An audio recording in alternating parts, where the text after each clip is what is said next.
Alright, there we go. Now it's working. Cool, I am now officially live.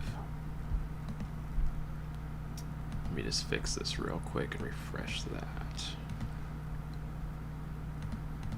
Okay, cool. Bear with me here, just getting stuff set up. Alright. I have not played it all today, so bear with me. Hey, what's up, Bobby? How you doing, man? Good to see you. Thanks for coming to say hi. Just getting stuff set up here. Oh, I see what's going on. Hold on a second. There we go. That makes it a lot louder if I bust the volume up a bit. Okay.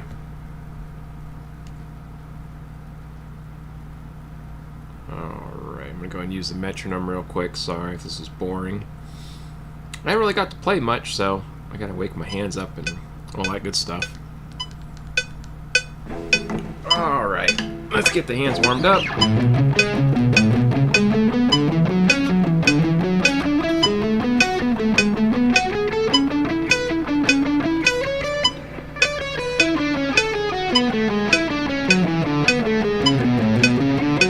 Oh, that's cool, man. Well, actually, it's not really cool. I know it sucks to have downtime at work, because then it's like you're just waiting around, right? Like, time drags.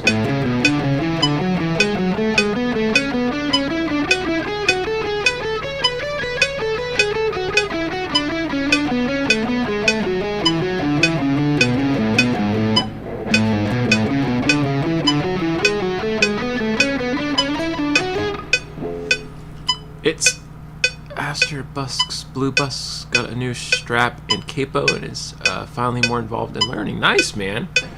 Super cool. Those like other channels you've had before? Oh, cool, man. Well, congratulations on that. That should be exciting for you.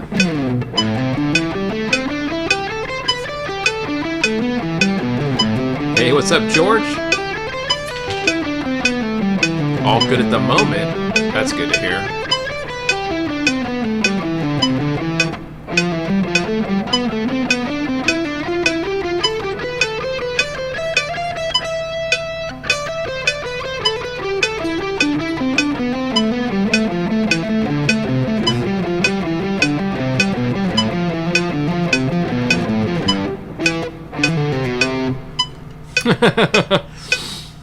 Yeah, Nightbot's bowling itself is kind of funny because Stream Elements is sort of connected. That's even sillier. What's up, Scott? How you doing? Where are all the thumbs ups tonight? Right here. Give me 2 thumbs ups.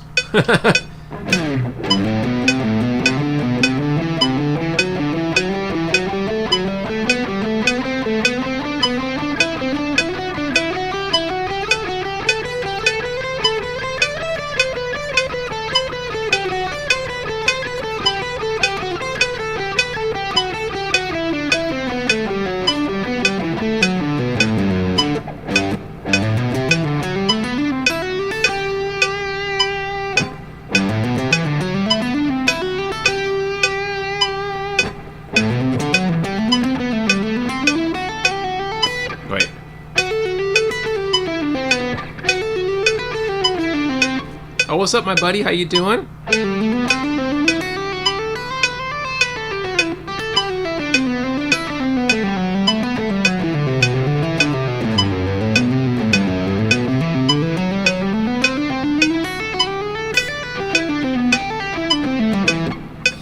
like to sometimes just do left-hand warm-ups because my legato kind of sucks. Well, I mean, it doesn't suck, but it sucks enough to where I have to like warm up with it a bit more.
So your guitar is a left-hand guitar, and I'm right-handed, so I feel like I'm becoming... Ah, wow, that's pretty interesting, dude. What's up, Daryl Tio? How you doing? Good to see you, man.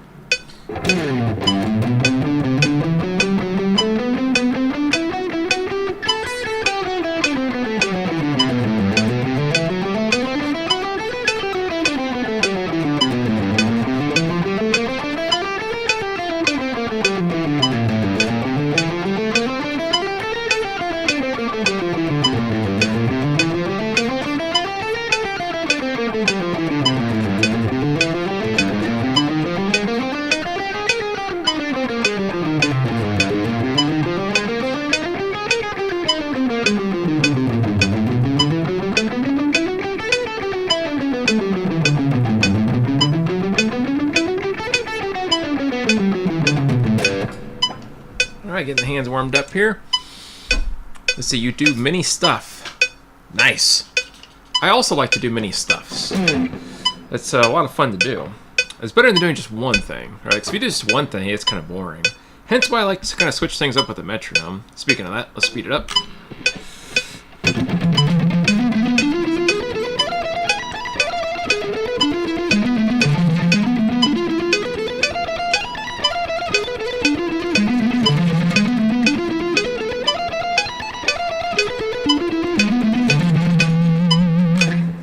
Let me move this over. What's up, Ness Force? How you doing? Good to see you. I had to switch to my left leg here because my right arm always feels weird. I never play with my right leg like that. Let's see.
I get my hands warmed up a bit more. Let's see.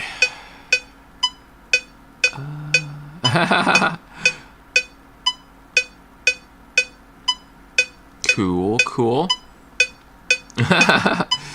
Heck yeah. I pretend every day. I feel you guys on that.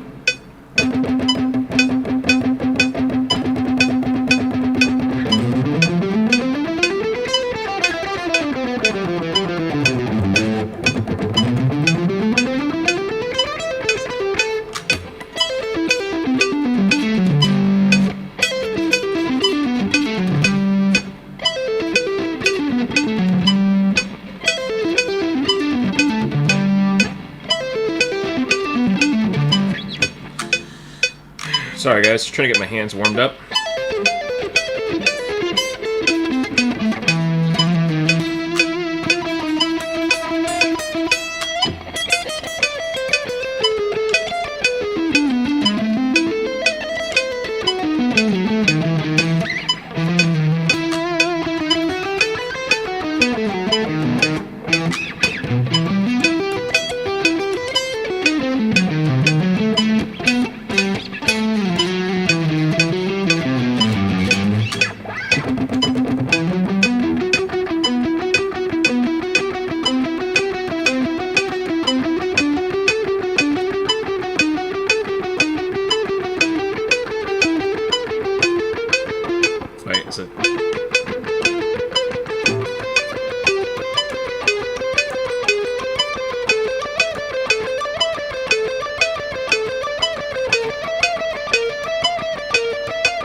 Kind of get warmed up. We'll get there. Sorry. Okay, where we at here? Got to go practice by. No worries, dude. So you can't see the pick-up selector, but I heard a switch to the neck pickup. Tone got nice, creamy for a bit. Thanks, man. Do you ever play or listen to reggae? For sure. Yeah, I like reggae. The little...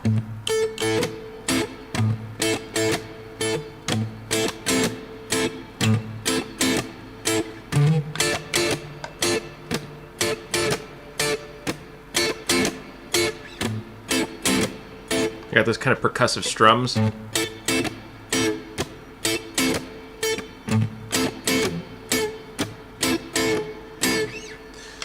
Anyway, sorry, I get sidetracked. Later, George. Thanks for coming by, dude. Sorry about the storm. Thanks, my buddy. Appreciate it, dude. Sorry if it's the boring part. I know a lot of people are bored with the warm-ups, but I can't just jump into playing. I got to warm up my hands a bit, and it's always like awkward for my hands. And anyways, that's why it takes me so long. I'm like, I'll try to think melodically and timing-wise, but nice groove, my friend. Thanks, man. Appreciate that.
Sorry, I got sidetracked. Barrington Levy lately. Nice, man. That reggae riff reminds you of Stevie Ray Vaughan. Totally, yeah, similar. Do I think Sean Lane is the fastest shredder ever? I don't know, man. It's hard to tell. I mean, nowadays, there's, so many guitar players nowadays. Sean Lane was amazing, obviously. Probably one of the fastest, absolutely. Fastest of all time, I don't know. There's guys out there now playing so fast I can't even believe it's real, Stuff that I can't even play. And I'm not saying I'm super fast, but I can play pretty dang fast. But I see some guys, not just miming, but like real guitar players playing live. I've seen some guys play just incredibly fast, and you're like, whoa, Yeah, so I don't know. It's a tough one. I mean, like Jason Richardson, I watched him playing some live videos. I don't know if he has like a sound in a can or if he actually plays live. I think he plays live for real. I think it's real. I could be wrong. I don't really know. I know Rings of Saturn got in trouble for faking stuff like that. But Jason Richardson's really fast, so, different style of music, but,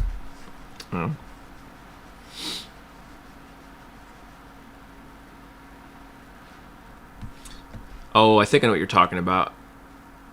But there's a lot of guys nowadays that kind of mimic that Holdsworth, Sean Lane kind of sound. Which nothing wrong with that. It's just it's hard to differentiate these guys because they're all so similar, But yeah, some of these dudes, man, they get up there in speed, and it's, I don't know, it blows my mind.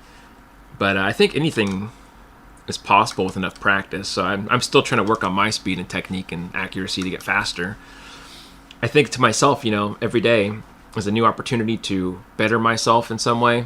And that goes with everything in life, not just music. But I always think there's more I can do physically. I can always push past my boundaries and be faster, play cleaner, play tighter, fix my mistakes, and just be better in general. That's my goal. So I'm not anywhere close to done, right? It's a journey that I'm still working on, and I'm going to keep pushing forward with it.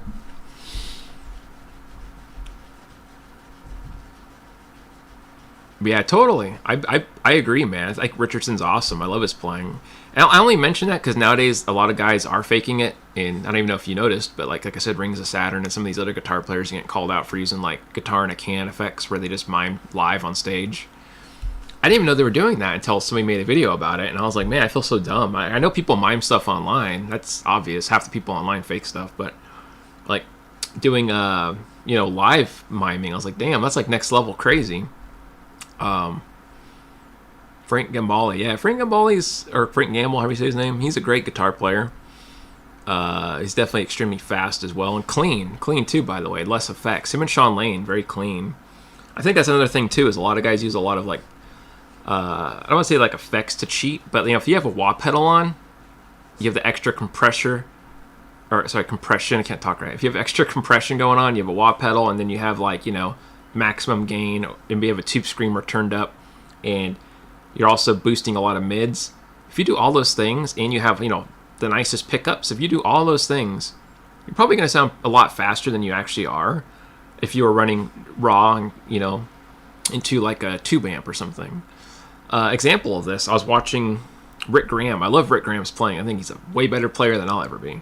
But I was watching him playing on a clip. He was like demoing some amp, and it was like a live, you know, just playing through an amp. And I think he normally uses like Axe Effects, I think is what it is. But he was just running raw into this tube amp, and it sounded really different. Like he didn't sound nearly as fast, and he was shredding still, and it sounded good, but it was just not the same sound. Like you can hear, like, I don't know how you say it. It just didn't sound as liquidy. It sounded kind of like, I don't know. I just can't explain it. But yeah, there's certain things processors can do in effects that people are using nowadays that kind of helps elevate that sound, I guess is what I mean. And it's not fake per se. It's just, what's the word? It's just different tools in the toolbox, right? I just run through a new X pedal. I turn the gain moderately low. I keep it simple. Has built-in compression, obviously, but I don't use a wah pedal or anything. If I did, I guess that'd be interesting. But oh yeah, Rusty Cooley, he's pretty fast too. I wish I got into his music. It was always so eccentric. Him and there's another guy that was kind of eccentric. Was it Bumblefoot? That's him, right? Bumblefoot guy, the Rusty Cooley guy. I always get the names mixed up. Or is Bumblefoot a different guy? But that guy's a little bit eccentric too, where the notes are really like wacky. But yeah, what's up, Clutch? How you doing? I get guys mixed up from back then, dude. There's so many guitar players from that period of time. Oh man, I get them mixed up. Scott Stein. You guys probably remember Scott Stein. Great guitar player. Nice guy too. I talk to him on Facebook once in a while, but I get him mixed up sometimes with another guy with a Stein in his last name. Even though I know better and I know the names, there's so many guitar players. It's like, oh my gosh. And then you gotta think like, who's who?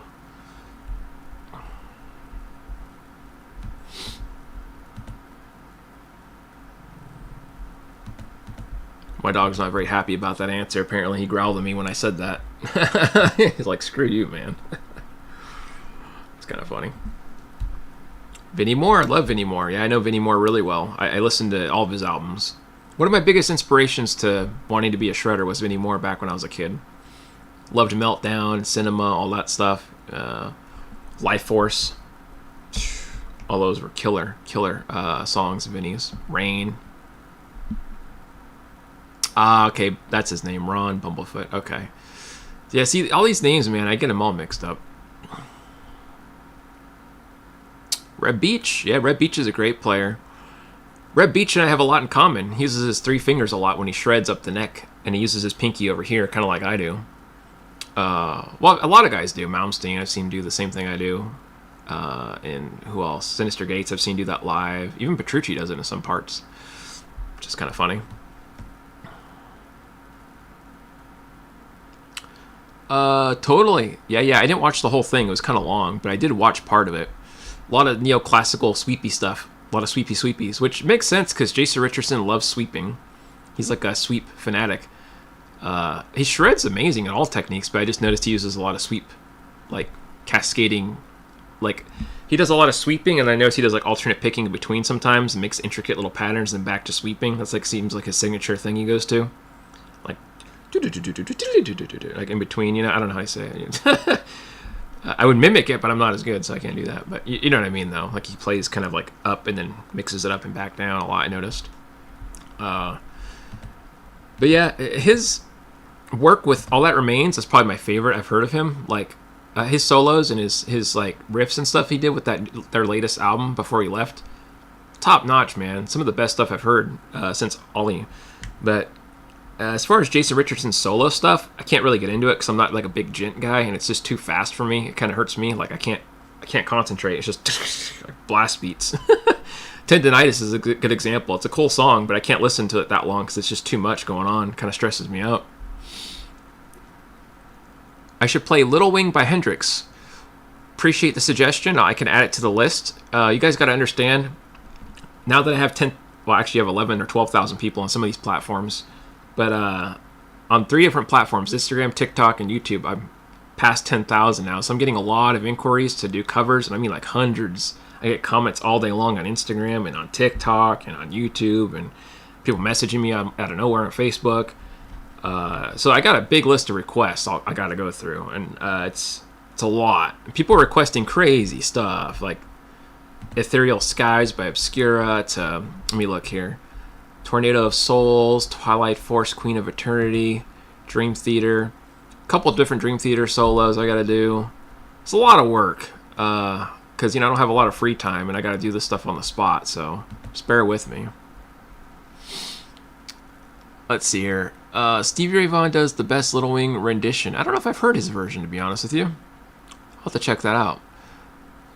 No barring sweep. Oh, yeah. His, he doesn't... I remember watching his video talking about that, saying he can't do that. Like, it hurts, or it feels weird to him. Like, he can never do it normal like that. He had to, like, keep moving his fingers. Which is actually reminiscent to a classical player, because I have classical friends that do the same thing. They don't ever roll the finger. They just always keep moving. It's very interesting. You like the original more, but Stevie Ray Vaughan, the version still had Hendrix magic. Yeah, I'll have to check that out for sure. See, 1980s decade had the best melodic guitar solos in rock and metal. Heck yeah. Definitely was a more melodic time for sure.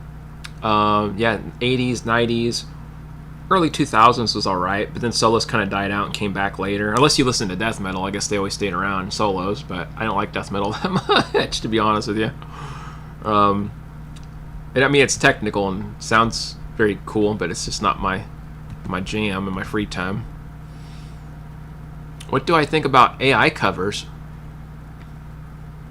That's hilarious, dude. I didn't even know they were doing those. I'll have to check it out. I don't know much about AI covers. I've seen some where they do like vocal AI, whatever you call it, like, mixing it up type things, where they have like Kurt Cobain singing Frank Sinatra, or Frank Sinatra singing Metallica, or whatever. That's kind of cool. I like that. That's like a weird thing you wouldn't get to see because the people are deceased. But yeah, it's pretty interesting how AI is becoming more. Well, obviously it's getting smarter as time goes on and has more reference to pull from, but it's still interesting to see the evolution of it. It's not something that I never thought I'd see in my lifetime. Definitely feels kind of sci-fi.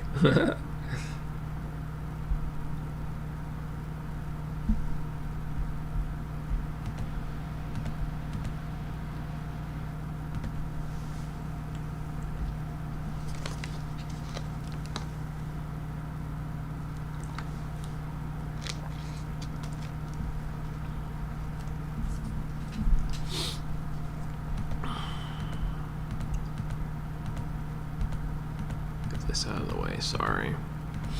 But yeah, hope you guys are having a good Friday evening out there. Today's Friday, right? Yeah, today's Friday. Got to double check, man. I've been very busy. The days kind of blow together,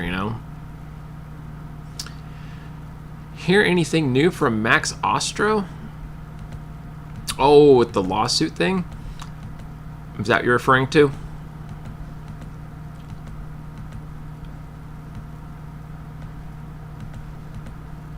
Let's see. Have you heard the new Megadeth song, Tipping Point? I have not heard the new Megadeth song. No, I didn't even know they had a new song, to be honest with you. Man, Dave Mustaine, he's really going for it, man. He's getting kind of old, and he's still powering through, I guess. That's killer, man. Just like Ozzy was, Ozzy was always pushing through when he was around, new albums all the time coming out.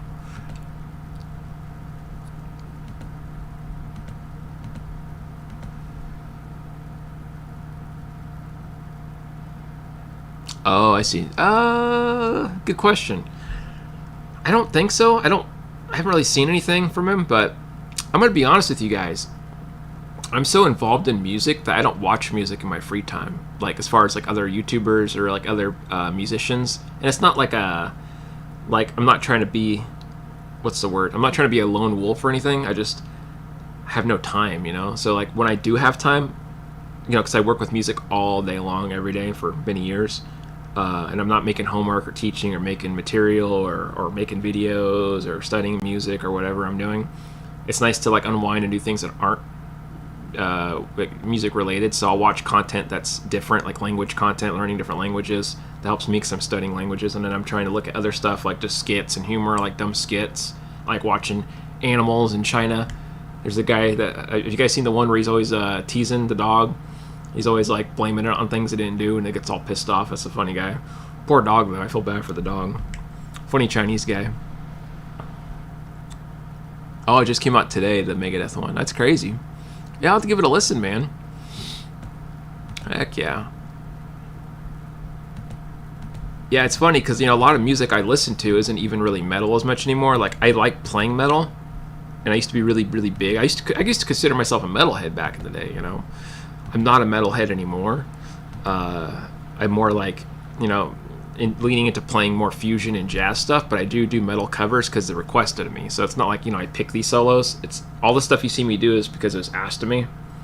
And I enjoy it still. Like, I like the music. It's just not my go-to as much anymore.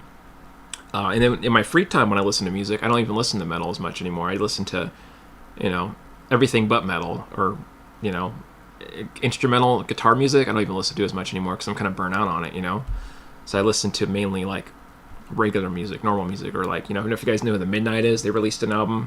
It was alright. I was listening to that, like synthwave, pop, retro stuff. But yeah, I don't know. It's just one of those things, man. I saw a video of a guy talking about that with, what was his name? I don't know if you know who Ben Travers is.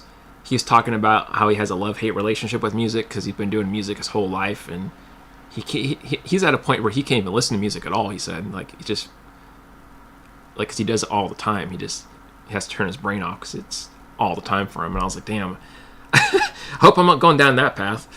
But I was like, that's brutal.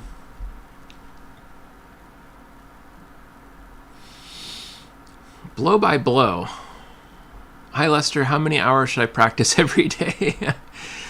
Well, that's a tough one, man. I don't know your level. I don't know anything about you as a person. But in general, like a typical amount, I'd say, for anybody in general, would probably be 15 to 30 minutes a day. You could go up to an hour. Try not to go more than that because you don't want to hurt your arms. Let's see. What's up, Jimmy? How you doing? Self-produced stuff today seems to be the best. Yeah, I can agree with you, man. It's kind of cool hearing, stuff that the record companies aren't manipulating all the time to sound the same. Yeah, the best way to ruin something you love to do it for a living. There you go. If you like fusion, have you heard of Nakai Trio? I have not. Is it like oh, you said Japanese fusion? I was going to say, is it like city pop kind of sound? Because I know a lot of city pop artists and Japanese artists like that. But yeah, I like Greg Howe, obviously Sean Lane, Frank Gamble. We like all those guys. Quality thrash metal, heck yeah, there you go. Yeah, I'll give it a listen for sure, man. I'll give it a listen. But yeah, I used to be more excited about metal back in the day. Sometimes I still hear a good metal song and I'm like, okay, that sounds kind of cool, but it doesn't hit me the same way, You want to play in a bar one day? All right, well, that's definitely doable, dude. It doesn't take a lot to do that. Yeah, just practice every day. Get a teacher if you don't have a teacher. It helps. You know, I mean, you could do self-taught too, but it's just a longer route. If I checked out Andy Wood, yes, I do know who Andy Wood is. I remember recording with a producer who hated music. Oh, man. Cross our fingers, yeah, totally, man. I get you. I don't think I could ever hate music. I love music too much, you know. It always gives me my hair stand up, you know, when I listen to music, and I always feel really good. It's like a meditative experience for me, you know. It's very healing. But you know, having said that, there's some music I just don't want to play anymore. You know, I'm kind of like, burn out on. Bro, I got burned. Played for 20 years straight. Was teaching guitar and had a band that played out and practiced a lot. I stopped playing seriously for 7 years. Just got back into it seriously again. Oh, dude. Well, sorry to hear that, man. Yeah, it could be rough, man. You know, I played for 23 years straight. I've never taken a break from it. And I've been teaching for over a decade, you know. It's a full-time gig. So, and I've done session work probably the last 15 years, off and on for people. And then I'm, you know, clump in social media the last 5 years. It's a lot, so I can relate to that.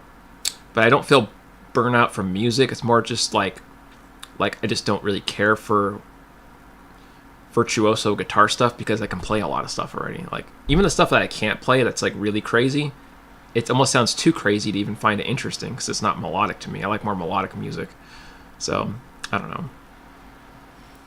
Bump of Chicken is a Japanese band. Definitely worth checking out. That's a hell of a name, man. Bump of Chicken.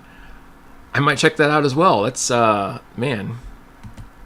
You gotta love the Japanese, really Asian culture in general. They always say the funniest stuff for bands. I heard one time was called like Butter Toast or something. I can't remember. It was a Korean friend of mine. He sent it to me. It was, butter and garlic. I don't remember what it was. Something really weird. And I was like, why would they name it Butter and Garlic? You're switching to electric from acoustic. Nice. I don't really know. You know, to be honest with you, I'd never seen that guitar. But I will say this: brands don't matter as much as the guitar itself. Like, I've seen some okay glary guitars, and I've seen some terrible glary guitars. Most of them are kind of terrible. I've seen some okay Stratocaster Squires, and I've seen some terrible ones, you know, that have sharp frets. It's just really hard to judge. If you want to be like 100% sure, try trying one out locally if you can and see if you like it and the feel. Because if you're a beginner, you're not going to know, like, you know, it's hard. But if you have somebody there at the store, it can kind of help you. You know what I mean? Say, hey, does this have sharp frets? You know, ask the employees, you know, is this good for a beginner? I never played before. Is the action okay? You know, you can ask things like that. Hope that kind of helps. Any advice for getting into teaching guitar? Totally. Yeah, look for music stores that might be willing to work with you. I worked at a music store for over 10 years, and I work solo now, but if you have experience with all genres, I think you're covered. If you don't, definitely start, because you're going to work with people from all kinds. You're going to need to know reggae, jazz, country, western swing. You're going to need to know classical a little bit of jazz. I mean, you got to know it all a little bit. I dabbled in this stuff in theory for years, so I can play a little bit of everything. And so I haven't come across a student that stumped me yet. And trust me, students like to try to stump you, so be careful for that. Dude, you're a humble and awesome dude. I love your channel. Thanks, man. Appreciate you, Corey. See, is it possible to get so good at guitar that you don't care to listen to guitar? Totally, yeah. I mean, I'm at the point where I don't really... Like, unless it's a hero of mine, I don't really care so much. Well, jazz guitar I like listening to because it sounds really different. My first year of learning, I played too much. I played 8 hours, 6 hours a day between there. But it was hurting me. You know, I wasn't resting. I wasn't eating a lot of food because we were poor growing up. So my body didn't have the nutrition to heal. You know, I was malnourished. And I wasn't in shape. You know, I was a skinny kind of malnourished kid. So I was playing all the time, didn't give my arms or my tendons or my fingers or anything a chance to rest, which is a horrible thing to do, and ended up hurting me in the long run because I could have advanced better if I took breaks and rested, which is what I do now. I take breaks and I rest, and I only practice for like an hour at a time, and I, you know, drink a lot of water, eat protein, stuff like that, stretch often. I love bands with funny names. Fat Mattress, oh my gosh. Do I have Super Chat? Want to thank you for your answers. Thanks, dude.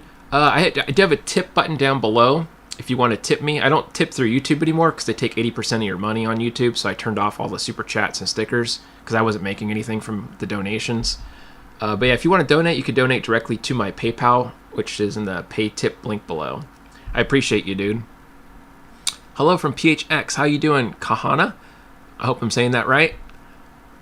Squire Affinity is supposed to be a pretty good guitar. It may have some sharp fret ends, though. Yeah.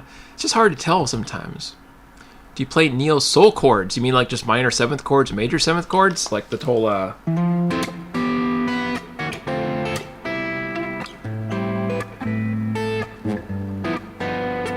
Oops.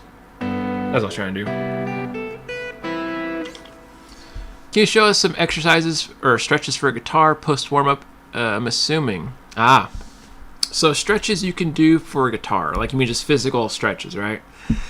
Yes, I could show you some stretches. Let me put the guitar down because I like to show you what I normally do. And I do this before playing usually, sometimes after depending, or just on days off when I don't play at all. There's 2 types of stretches you can do. There's active and passive stretches. So active means that you're actively stretching, right? So if I put my hand out like so, and I peel my own hand back and I'm not pulling it, this would be passive.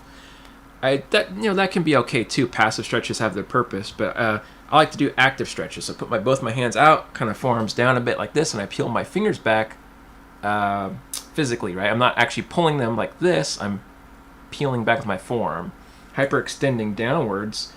As you do this, you want to open your thumbs side to side, and it's kind of hard to see, and your fingers out. See that? Fingers out. Stretch your fingers out as wide as they go and back. So I'm going to keep my hands down and do this. And you want to hold it for a good, 30 seconds. Okay. Now, once you've done this for 30 seconds, relax, shake it out, and you're going to come up this way, like you're curling like your biceps, right?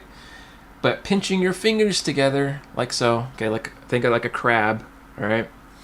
And you've got your claws here. You're pinching, and you're going to curl your wrist inwards as if you were pushing your wrist in. You're wrist locking yourself, okay? Don't hurt yourself, but it should feel a little uncomfortable. If you're doing this correctly, it should feel up in this part, right? And you're going to hold that for another 30 seconds, okay? Last one you could do is a mobility exercise one I like to do, and this is like this. So you take your hands out, okay, just like so, circle. And don't move the whole arm, okay, don't do that. Keep your arms stiff, circle, relax, circle, hold as far as you can, back, fist, circle, okay? You could do small circles back and forth, and then do the other side, same thing. See that? These wrist mobility stretches will help you if you do them daily, right? You can't just do them once and be done. You gotta do them every day, and I do them every day. Even if I don't play. Oh, you hear that? I heard a nice crick there in my forearm. Oh, it's good. I also do massages in the muscle part here in the forearm, right?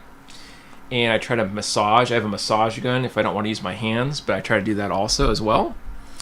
But yeah, those are some good ones. There's active and passive. Remember that. So active is actively moving without physically touching, and then passive is when you're physically touching. So those are the main ones I would do.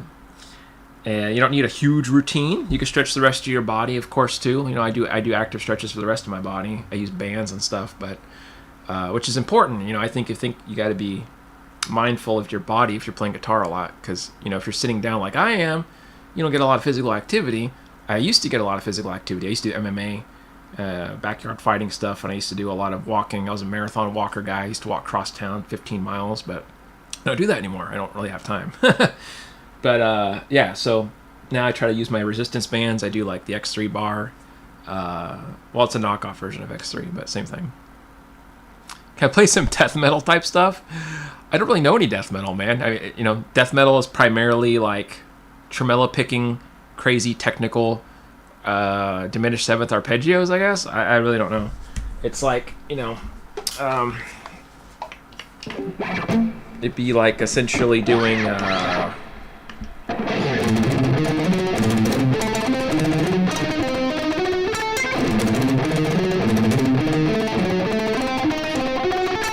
stuff like that, I guess. I really don't know.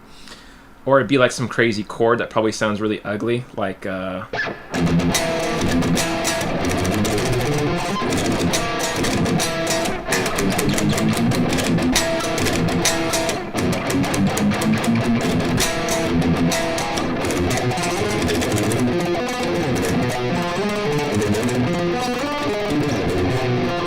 like that, I'm guessing. I mean, I don't listen to death metal that often, if you couldn't tell.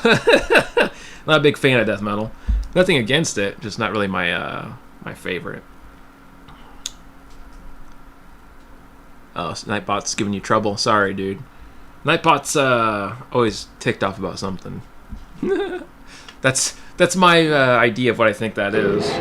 But I could be very wrong and ignorant in my beliefs.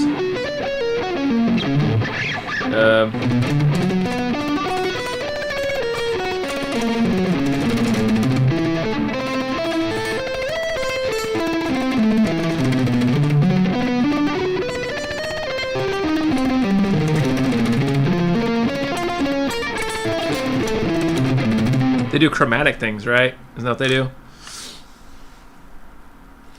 I don't see your super chat button. Yeah, I don't have super chats turned on. If you guys want to tip me, you can tip me using the link down below in the description box. The reason I have it set up like that is because YouTube takes 80% of creators' money, like for monetization. So that's why I don't bother monetizing half the stuff, because YouTube takes all my money. Literally, like if somebody sent me like $2, I make like 20 cents of that. That's how much they give people. So, any tips for learning all the notes on the fretboard? Sure, no problem. Let's dive into that next. So, let's take it simple, okay? And let's say we have just the E string. So we have E, F, F sharp, G, G sharp, A sharp, B, C, C sharp, D, D sharp, E. Okay, so we have just those notes, just from here to here. The rest of the fretboard just repeats. So really, you're just learning the notes to here to there, right? Just 12 frets. Now, remember this order though. E to F, there's no sharp, so E, F, right? F sharp, G, G sharp, A sharp, B. Now B is like E, doesn't have a sharp, so B to C, B to C. C sharp, D, D sharp, back to E. Now, I'm telling you this because it's the same order on all the strings, except for it starts on a different note. So on the A string, it's the same order we had before. A sharp, B, C, C sharp, D, D sharp, E, F, F sharp, G, G sharp, A. The only difference is we started with A, but it's the same cycle we're looping through. Now what I mean by that is if I do this, same notes, or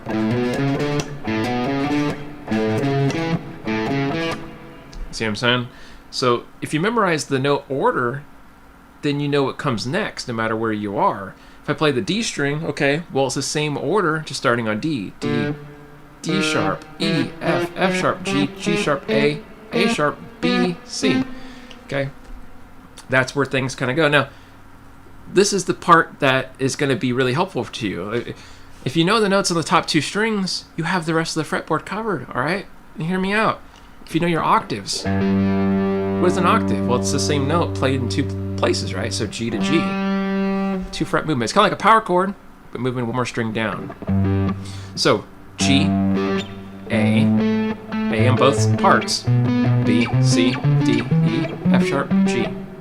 Same thing on the A string, octaves. So if you learn these top two strings in the notes, then you got the rest of the fretboard covered if you use octaves. Octaves is your best friend. Big music theory guy? Absolutely. This is just basic stuff, though. This isn't really any music theory. It's just like notes that's like fundamental stuff. How old am I? I'm 34. I'm an old dude. I'm an old man. I joke with my wife about this because I get up and I'm like, oh, my back. It's kind of funny. No problem. I'm glad to help. Yeah, just memorize those two and then use octaves, man. That's your goal. Once that's easy for you, try doing just the C major scale on one string. So that's just all natural notes. There's no sharps and flats, like the white keys on a keyboard. So C, D, E, F, G, A, B, C. Okay? Find those same notes on the E string, but it starts with E, right? So E, F, G, A, B, C. C, D, E, F, G, A, B, C. If you could map those out also, and then you'll know where all your natural notes are. and then you'll know what falls in between, right? Cool. Also, for those of you that don't already know and you're a beginner, right, your fret markers are usually on odd numbers, so 3, 5, 7, 9, except for 12. That's, you know, the odd, ugly duckling out. Double dots there, kind of weird. But then we go back to 15, 17, 19, 21. Okay. What do you like to play? I play a little bit of everything. I love all styles. You can watch my shorts. I have a lot of, I cover metal solos to fusion stuff to blues, whatever. I can play, I don't want to say play everything, but I play a lot of styles, you know.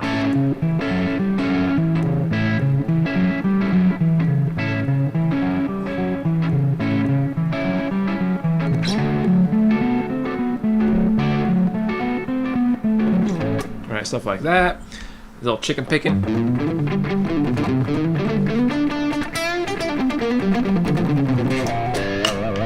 Metal.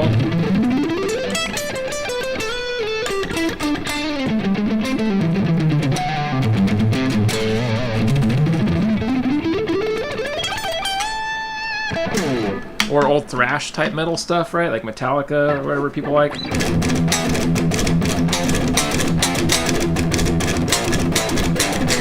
Stuff like that.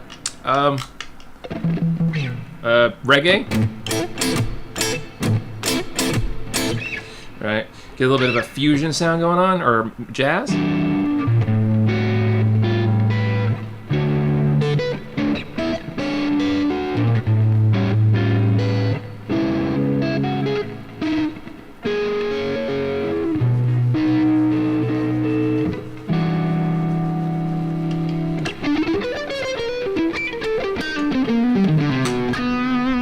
Stuff like that.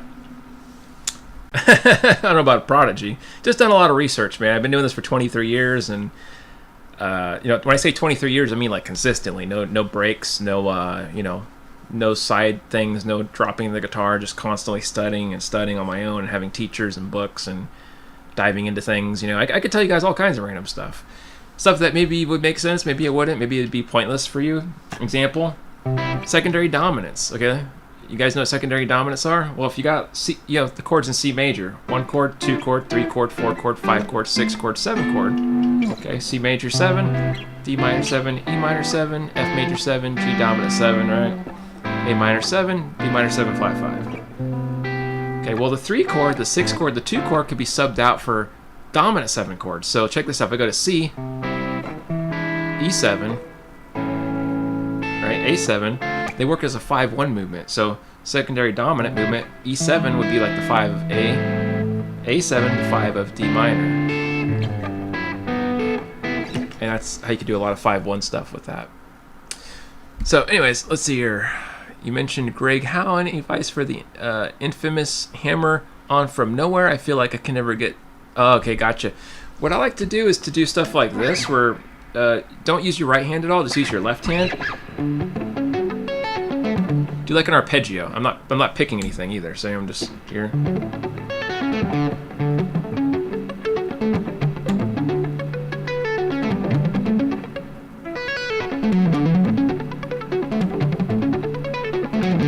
Put on a metronome and just try to hammer down with that index. You could do scales.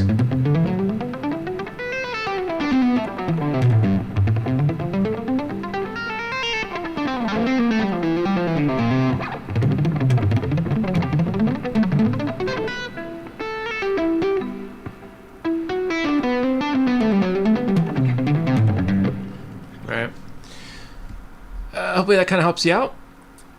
Clutch's focus. I'm not sure what you mean by that. Okay, I spent the last 2 hours super chatting guitar streamers to play some death metal. No worries, dude. Glad I could help. Like I said, I'm not much of a death metal player. That's probably one of the styles I'm most unfamiliar with, but glad you like it. As death metal as I get is probably Children of Bodom, and they're not even death metal. They're like more melodic. I don't even know what you call that. There's probably a word for that. Screamo metal. It's not screamo. I don't know what you call Children of Bodom. Are they death metal? They're not death metal. They're not heavy enough. No offense to Children of Bodom, but I think...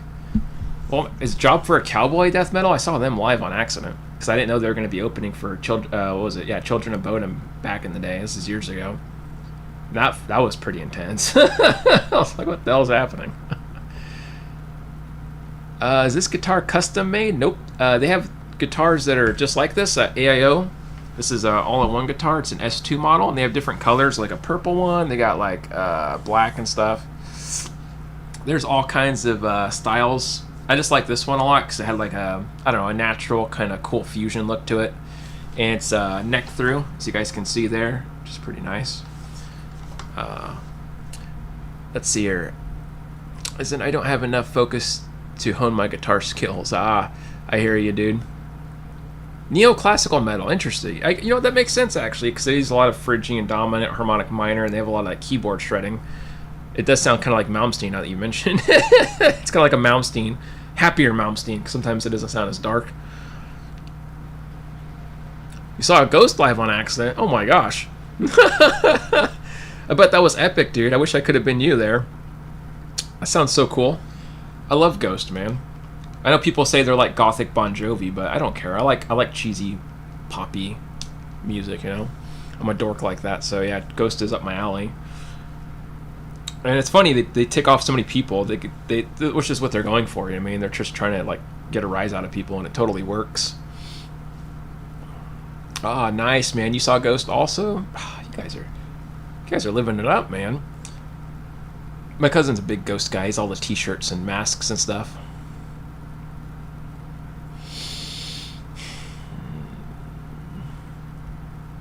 Do you know any options to customize?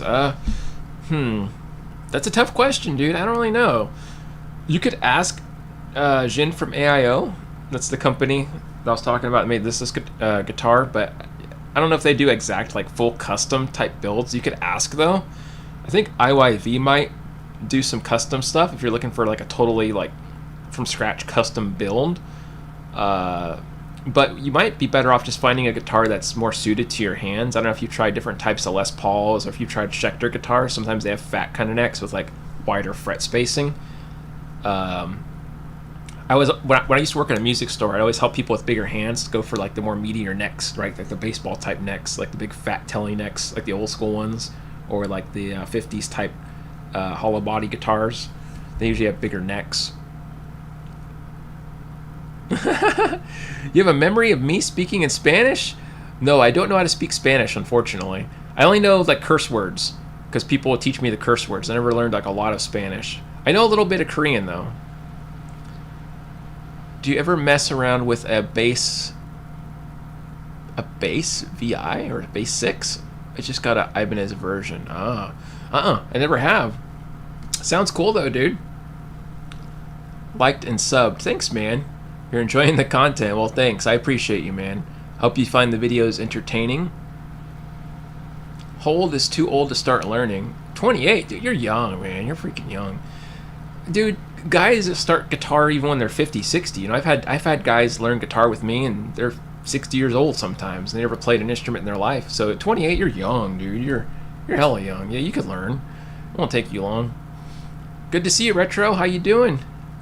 Do you live stream on a regular schedule? Totally, man. And thanks for enjoying the content. I'm glad. It's just me sitting down talking. I don't feel like it's too entertaining. But yeah, every Saturday I try to live stream, but my schedule's iffy because I teach 7 days a week online full time, and like I try to find spots for people. So my live stream sometimes gets pushed later in the evening, like now, or sometimes earlier in the day. That's why it's not concurrent. And then I go live tomorrow on TikTok. Later in the day. So if you want to see a vertical phone live stream, it's not as high quality. I'll be on TikTok doing that tomorrow. Let's see. You rock. Thanks, dude. Appreciate you. And you as well. What's up, Jojo? How you doing? I like the alien signs. You come in peace, my friend. Thanks for your time, Lester. You're a badass. Thanks, Floyd. Appreciate you. I don't know about all that. I appreciate you. You're 13 playing guitar. Nice, man. Heck yeah. It's a good age to start. Or have you been playing a while already? A lot of these younger guys are shredding, man. You guys know my buddy Tyler Shep. He's a killer guitar player. I think he's 15 now. I met him when he was 14 or 13. I can't remember. But he does a lot of Polyphia, Animals as Leader stuff really well. And just totally shreds. I think his favorite band's Unprocessed or something. I don't even know any of that music. I'm so behind the times. But he does it really well.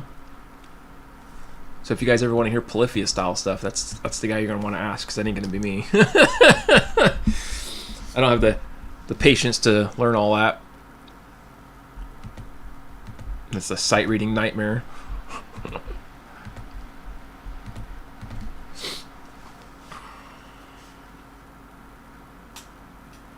You stopped playing 4 years ago.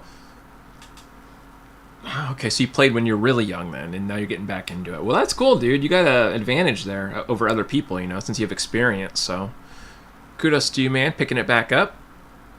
Heck yeah. Yeah, it's always good to have something in life, man. It's, you know, whether it be music or whatever hobby, you know, you gotta have something. Books, I don't know, just you need something in your life, you know, and you got to keep yourself learning and growing in some way, whether it's mastering a new skill of some kind or whatever, dance class, I don't care what it is. It's just something, you know. It's good for your brain, I think. You've seen that young Asian kid? I forget his name. He is amazing for his... Oh, is he the blues kid? Like, he looks like he's like 3 or 4 or something, and he's holding like a big old guitar. It's bigger than him. That kid's... If that's the same kid you're talking about, the kid cracks me up. He's like ripping blues. Thoughts on Slipknot trying to recapture the early 2000s vibe? Are they? I'm so out of touch, dude. I don't even know what's out nowadays with like modern albums, like what albums are being released. I'll have to check it out. Thanks, no worries. I'll check out that name there. I don't know the names of these people. Hamlin. Yeah, it's hard to tell, man. There's so many kids nowadays that play guitar so good. It's insane. What are your top 3 effects? Wah, delay, etc. I'd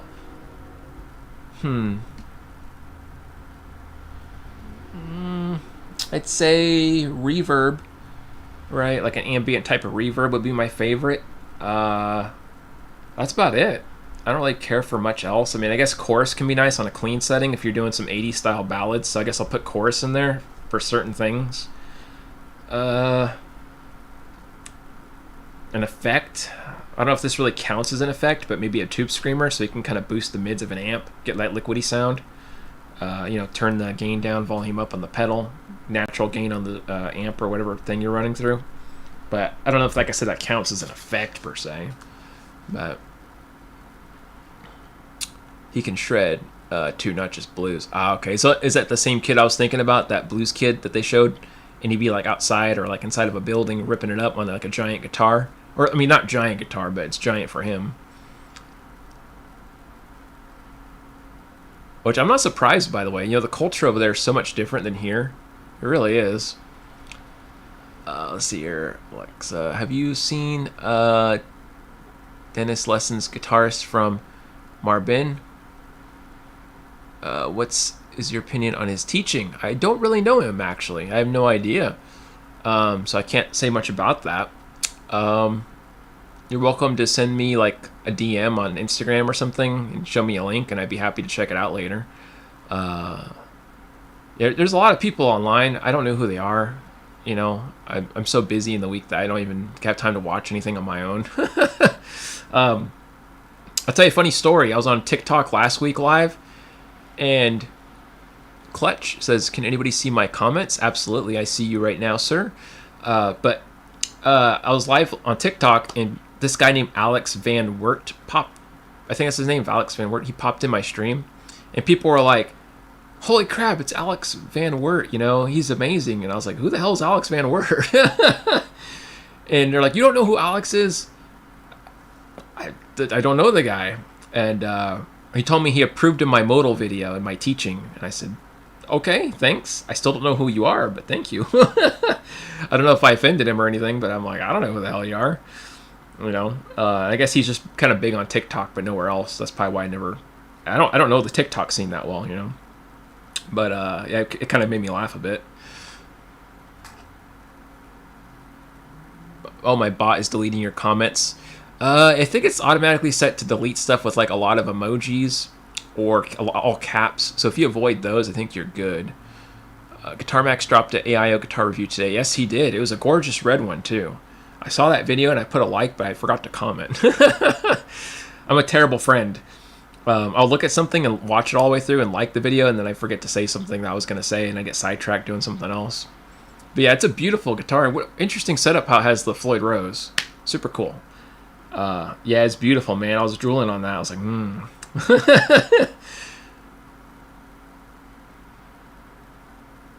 Oh, okay. That's weird, man. Yeah, I don't really know. Sometimes Nightbot kind of flips out and goes AWOL. But I kind of have to have Nightbot on and have it hypersensitive because I used to get a lot of bot raids. I don't know if you guys remember that back in the day, like a year ago.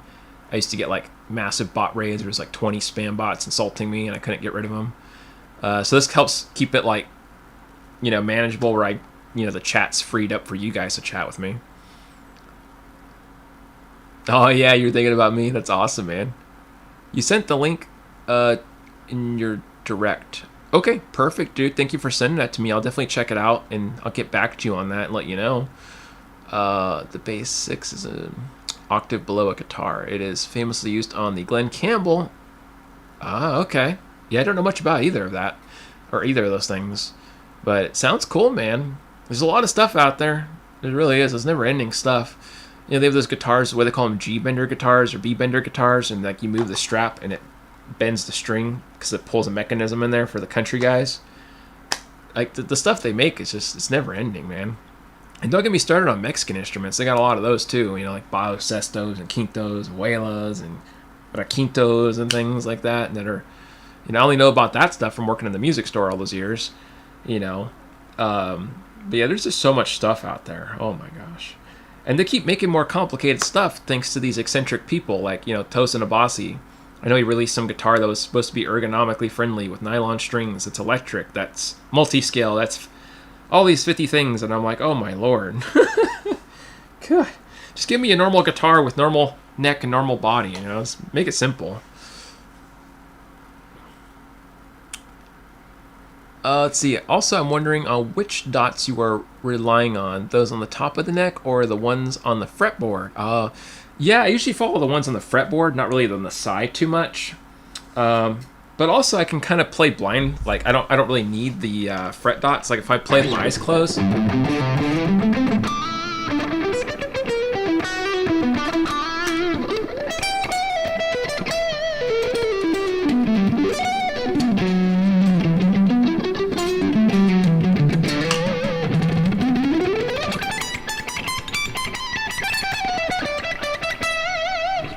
But that's because I know the fretboard so well, I can kind of maneuver around it, you know what I mean? But yeah, when I am playing and I'm kind of like eyeballing, I'm kind of used to just looking at this part of the fret, not the side as much. Hopefully that kind of helps. Sorry for the sloppy, crappy playing. What's up, Brad? How you doing?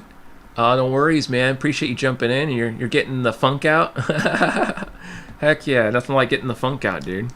We'll have to do that in a little bit too. I haven't jammed it all here for you guys on a backing track.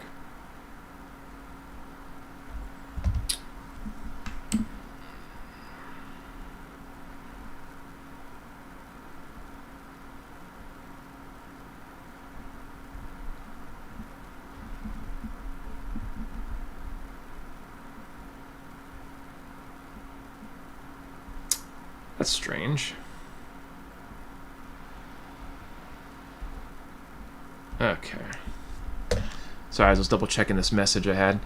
Let's see. You can see the dots on the fretboard when playing? Totally, yeah. Yeah, I see the side here. I mean, not the side of the neck, sorry. But I mean, like, from my side vision, I can kind of see, like, peripherally, I can see the top of the neck.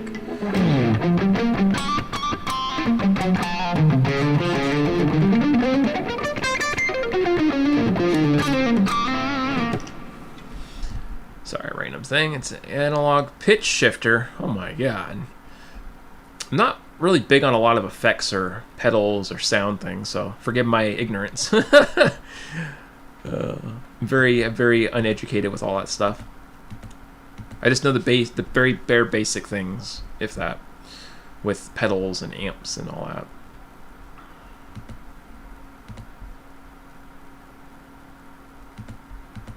There we go. Sorry, I was moving that audio down a bit. There's a lot on my monitor. But yeah, this has been a cool Friday. Thanks for hanging out, guys. I've been here only an hour so far. I'll probably be here a little bit longer. So if you guys want to chit-chat or ask me questions or hang out, just let me know if there's anything you want to talk about.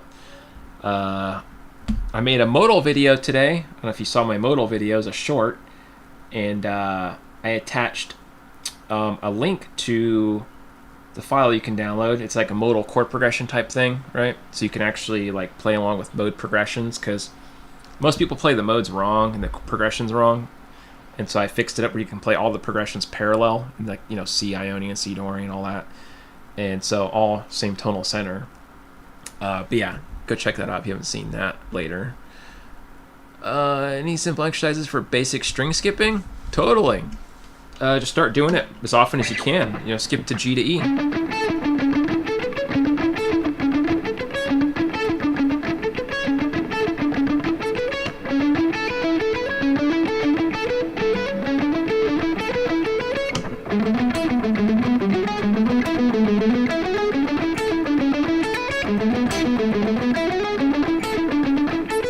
So like you can see I'm kind of off on that. But the idea is just get used to doing it.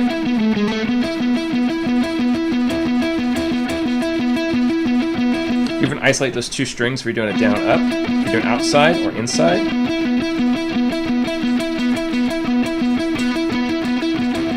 Tight picking movements, just isolate it. What brand weight of pick to use? So I use the Andy James Jumbo Flow Pick. It's a 2mm. It's really cool. John Petrucci uses one similar. I think Andy James turned him on to these and he made his own version. It's like red. I might get the red one too one day, but the holographic thing that comes on here comes off like right away. But the pick's cool. And strings, I use just 10 to 46 strings. These are regular Diodario NYXLs. And I have some Ernie Ball ones I use occasionally as well, because they're cheap. I buy whatever's on sale. Have I read Guthrie's book? Great book, by the way. Which one? The Creative Guitar Method one?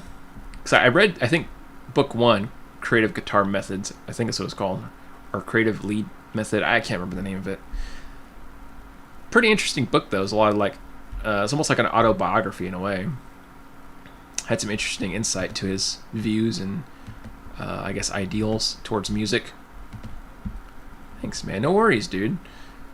I'm glad it could hopefully help you out. I've been using the same pick and strings for many years. I think that's also part of why I think a lot of people struggle with picking, is they keep switching their pickup. Just try to find one pick you like and stick with it for at least, you know, half a year and see if you can notice any improvements. Because, you know, you keep switching between them, then it's hard to really gauge where you're at. It can be kind of hard. Yeah, okay, perfect. Yeah, I was just making sure that was the right one, because, like I said, there's so many books nowadays. I got them all mixed up, man. Let me put this down for a second.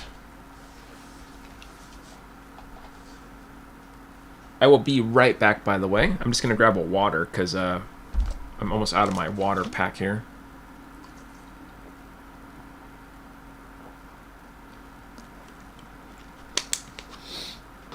Gotta stay hydrated, man. You gotta stay hydrated.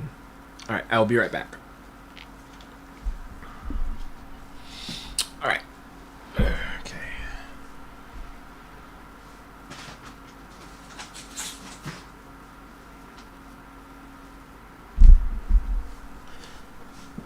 Okay, I am back. I got so many chords in here, it's crazy.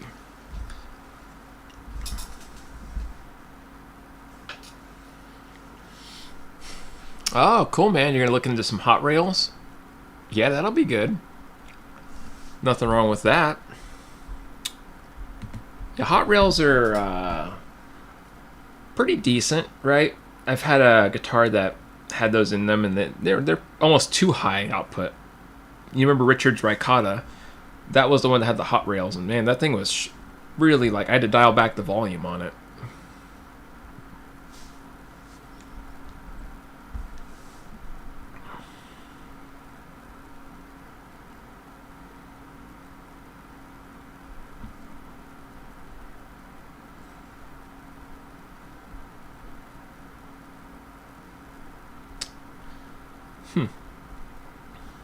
Strange.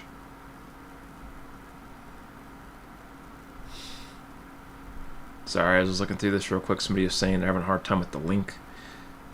I don't know. It lets me click on it, so I'm not sure what this guy means. Somebody was saying my link doesn't work on my modal video, the PayHip one, but I clicked on it and it took me there, so I'm not sure what's going on. YouTube could be such a crazy place. By the way, I will say this. I feel like I finally made it to somewhere like a rite of passage as a musician, because I've been accused of being fake like 3 or 4 times this week. So I finally made it to my like I feel like it's like a rite of passage. Like I said, I feel like somebody's passing me the torch. There was a guy, a Korean guy. He commented and he says, "Great solo. Why did you speed it up though?" And I was like, I didn't speed it up. It's literally like live raw with my phone. Like you can tell everything looks real. And it wasn't even playing that fast. It was actually kind of a slow solo. And then he apologized. But then another guy was like, BS, this is fake, or it's AI or something. People actually think I'm AI too. Some people accuse me of being AI. I was like, really? Do I play that good or people don't believe I'm real? The hell? It's wild. Hey, what's up, Lightning Drake? Appreciate you, dude. Thank you for the kind words, man. What's the difference between the diminished seventh and the minor 7 flat 5 half diminished?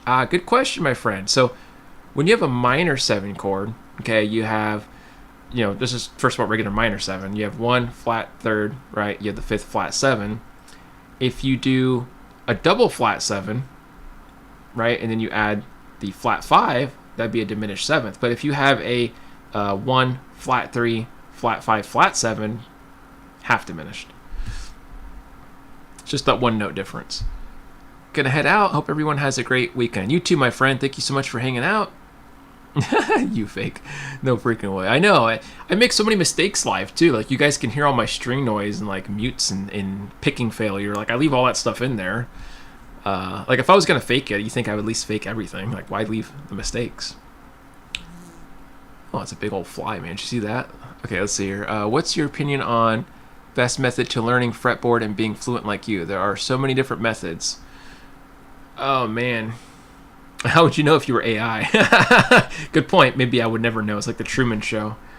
Honestly, it's tough, man. I'd say you gotta have like a structured plan, right? You gotta have a teacher that kind of walks you through. I mean, you don't have to have a teacher. You could find the right information online. But if you're gonna find something online, stick with it. Don't stick to too many things because they might overlap the wrong way and you might get confused. Because I deal with so many students that get mixed up on theory stuff because they go one way and they go another way and then they get all confused because maybe they're two opposing ways, right? And all theory is theory, which is true, but if it's taught differently, then it might confuse you. So stick with one thing if you're going to do one thing. With my students, I have a set curriculum for theory, right? And it's pretty simple. I just had a guy earlier today, first time lesson, hit me up from Instagram, and he was really worried about learning theory, but he wanted to learn theory, but he was always kind of scared of it. And at the end of the lesson, he was so happy. He was smiling, ear to ear, and he was just like, dude, I thought theory was going to be, like, awful, and you made it, like, super fun, and I was like, I'm trying. It's hard, because, it's not exactly a fun topic, but I try to make it fun, and he was able to understand it, too, and I think he was worried he wasn't smart enough for that, which people get that misconception all the time. I don't know if I'm smart enough to do music. That's BS. You can do it. It's just how it's explained. I mean, you just need it explained correctly. That's it. Once it's locked in, then you're good. But anyways, while doing a chord and say it's sus, what exactly does that mean? Gotcha. Okay. And thanks for saying I'm a very diverse player. I appreciate that. I am definitely a Nuno fan. I think he's a great guitar player. Let's talk about sus chords real quick. I'll give you a little tip for those of you that want to know. And there's a big difference between sus and add chords. So if I'm doing something like...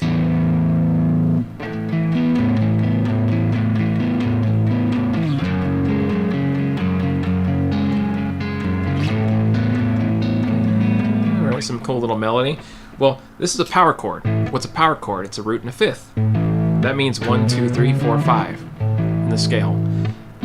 Add this note on top, it's the 9th or the 2nd degree, so you can call this in sus, right? Or you call it add 2, right?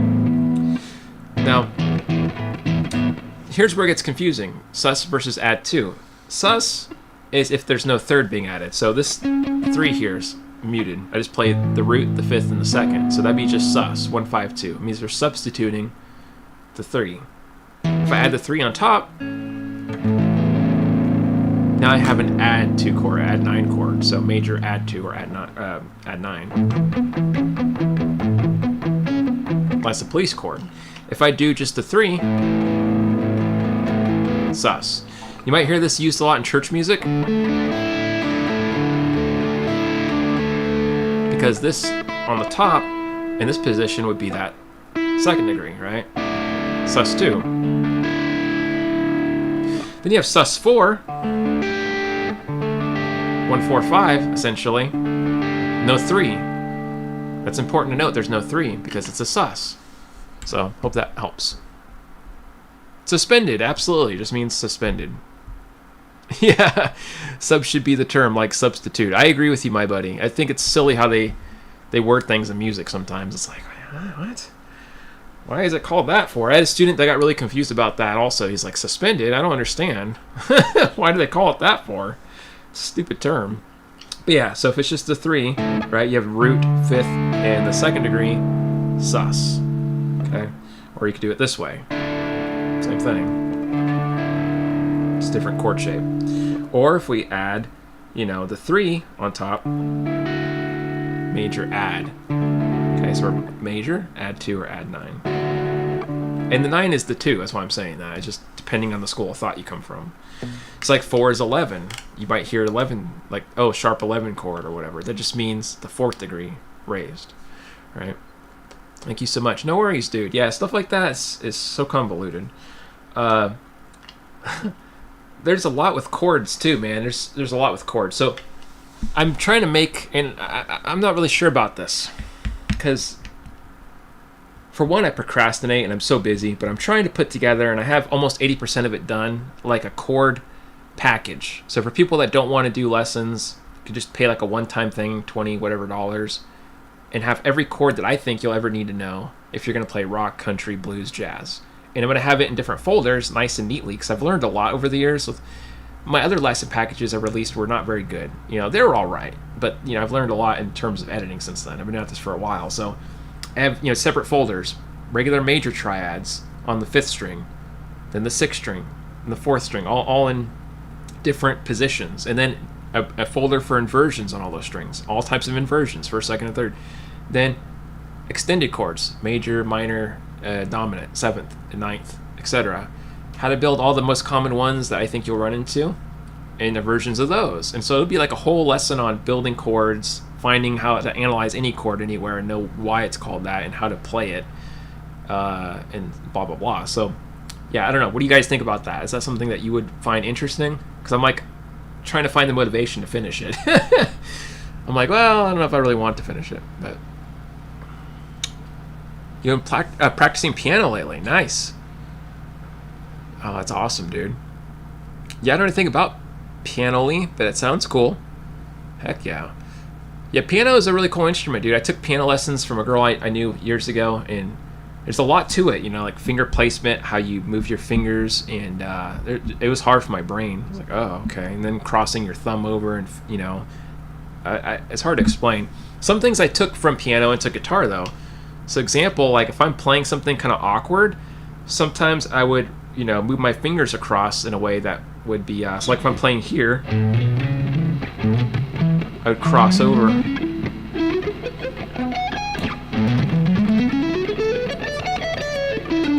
It's like here, if I'm playing, I already got my finger in place, squishing my hand over, right? Depending on what it is.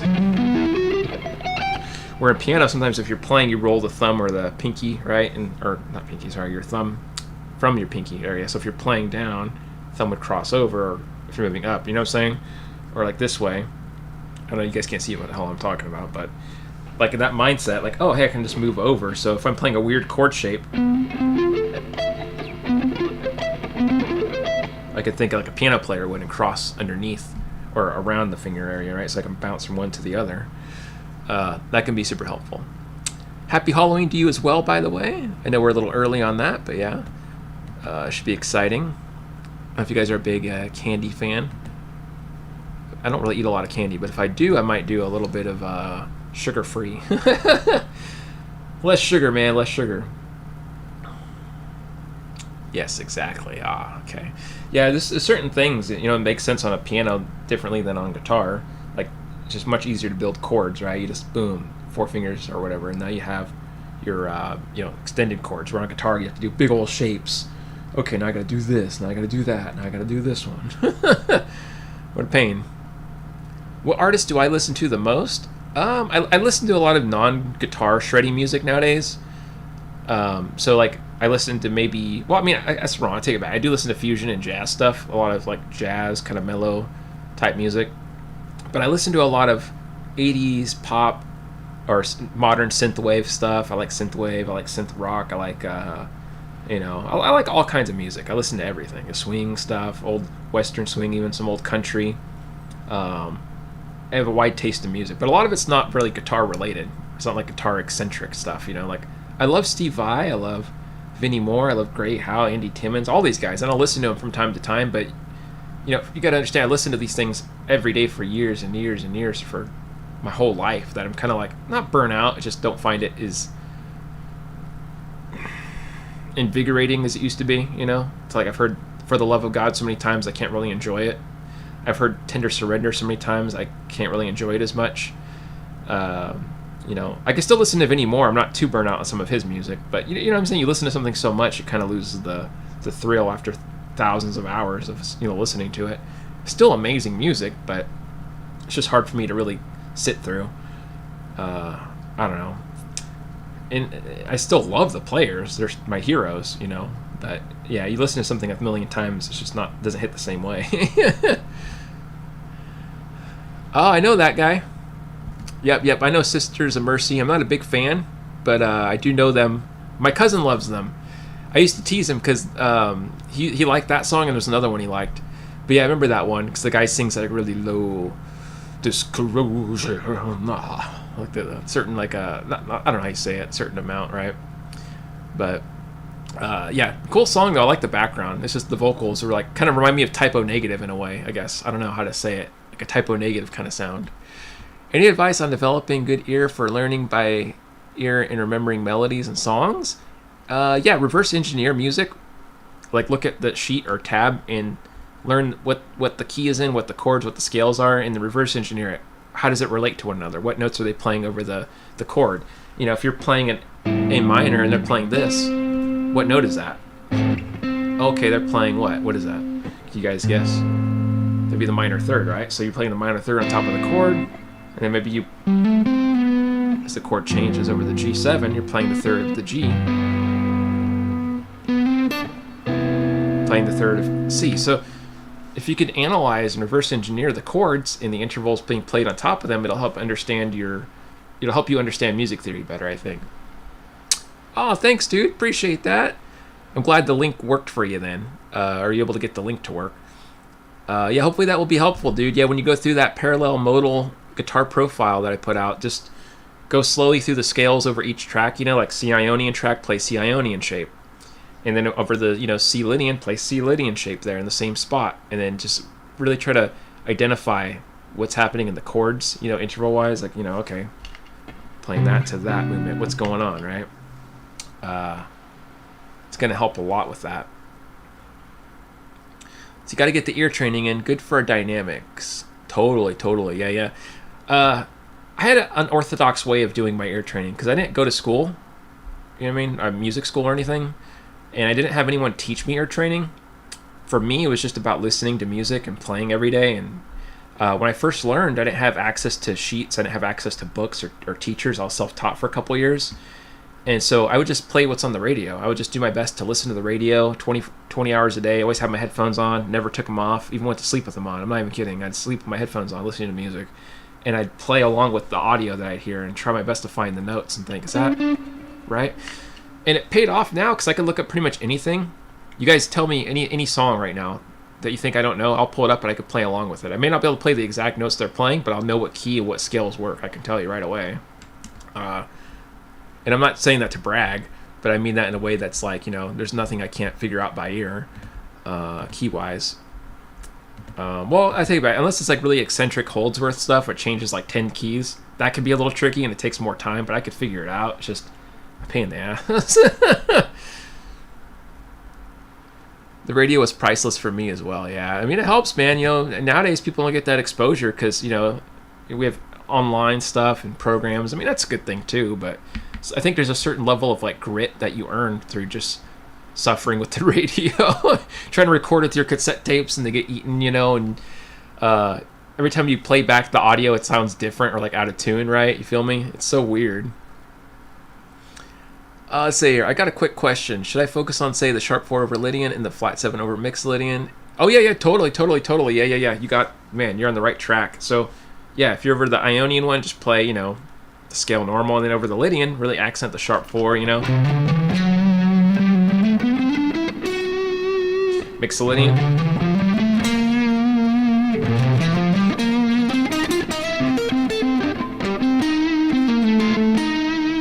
And then, when you're playing, Dorian, natural 6 in there.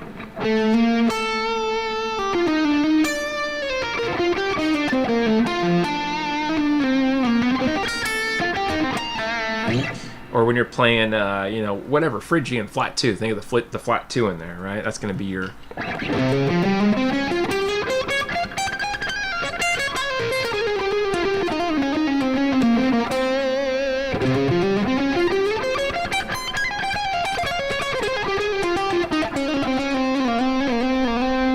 And you'll just try to hear also, like, in the chords, what's happening. Like, you can switch to the tracks, right? And just make sure to look in the tracks and see, like, okay, what chords is, what am I playing over? What are the notes in those chords? Because I picked them out specifically to highlight the intervals, like the flat 2 and Phrygian's played in there. If you look in the background chords, or the flat 4 or the sharp 4 and Lydian, right? You're going to see that in there also. So... Totally. Yeah, exactly right. So just getting used to that, Dorian 6, Phrygian flat 2, thinking of those small little things can make the modes so much more attainable. Because, people do modes wrong all the time. I see people, if you guys want to listen to my modal video, I have a whole, 40-minute video on YouTube I made years ago about modes and, talking about this topic. So if you want to go back to that video, it might be more helpful than me rambling right now. But people do modes wrong all the time. They'll play, C chord, G chord, F, back to C, and then they'll play shape 2 C major, and they think, oh, I'm playing D Dorian because some guy online told me it's Dorian. But the shape isn't the mode, right? All these shapes are C major. All 7 connecting shapes are still the same scale, and it's only Dorian if the tonal center is on the D minor, right? It has to be D minor. So that's where the modes kind of fall apart for people. I still have trouble with intervals, which I think is really key to understanding scales modes. Absolutely, dude. Yeah, if you master the intervals of a major scale, then learn the ones of minor scale, and then those are the 2 parent scales the modes are built out of. Should I start in my phrases on those notes, or just kind of glaze past them? I would say just land on them for a little while, and then resolve to somewhere else. Go back to your chord tones 1, 3, 5, but definitely use those altered intervals as a way to create tension. Guitar is not for the weak. It's like growing old. That's silly, man. It's my first time watching you, and I'm curious because you sound very defined while playing with your knowledge on a guitar. First of all, great job. My question is, how long have you been playing? First of all, thank you for the kind words, man. My playing is sloppy today, so forgive my crappy mistakes. But I've been playing for 23 years. No breaks. No time off from that, just pure 23 years, just grinding through the whole way. Even when I was homeless years ago, I always played my guitar. I had an acoustic beat-up guitar, and I had electrics. I had all kinds of guitars I flip around because I'd make money working odd jobs, cutting wood and doing labor ready and stuff. But I'd always be playing outside, even homeless. I was always playing something, practicing something, and studying, get books, reading, when I couldn't afford lessons. And this never stops. I'm still practicing my theory. I'm still practicing my technique to be better and grow, because I want to be better. I want to learn more still. There's so much more I want to dive into and experiment with. It never ends. But yeah, 23 years I've been at this, and feels like I'm just getting started, essentially.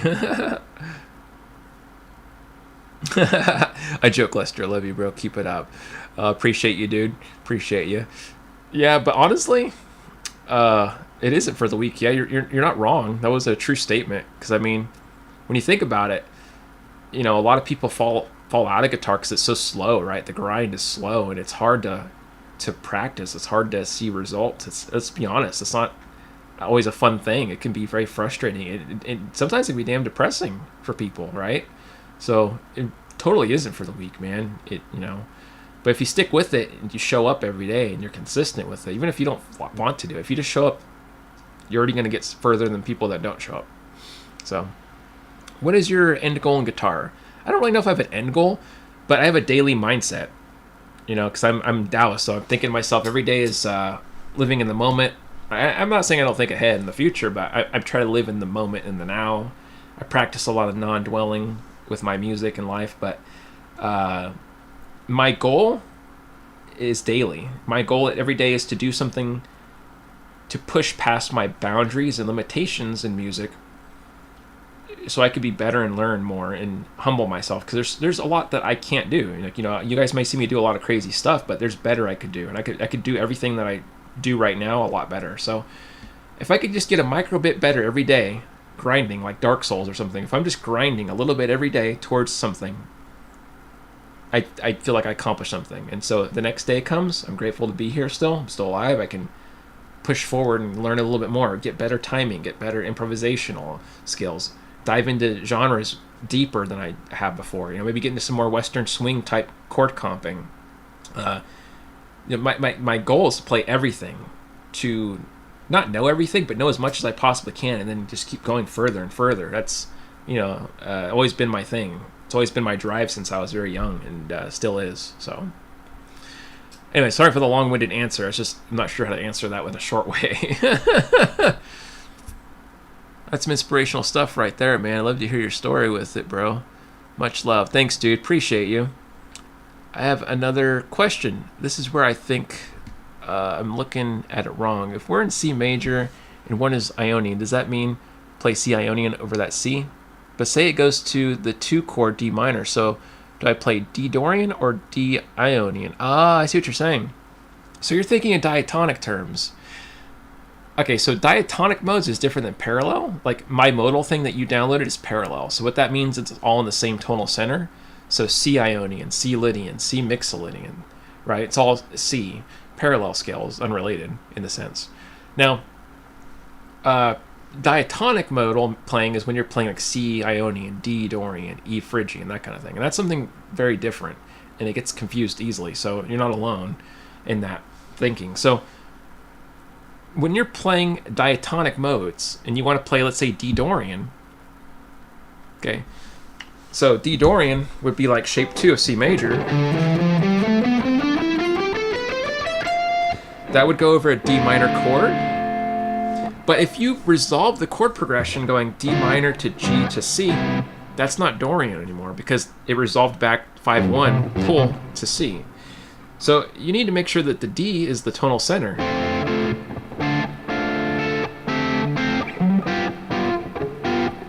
That's G7, and I'm going to go back to D minor, just 2 chords.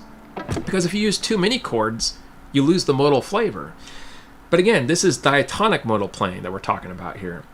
What I'm doing is I'm playing modal based on the same chord. So C major for C Ionian, C major for C Lydian. You know, C dominant 7, G Mixolydian, or sorry, C Mixolydian.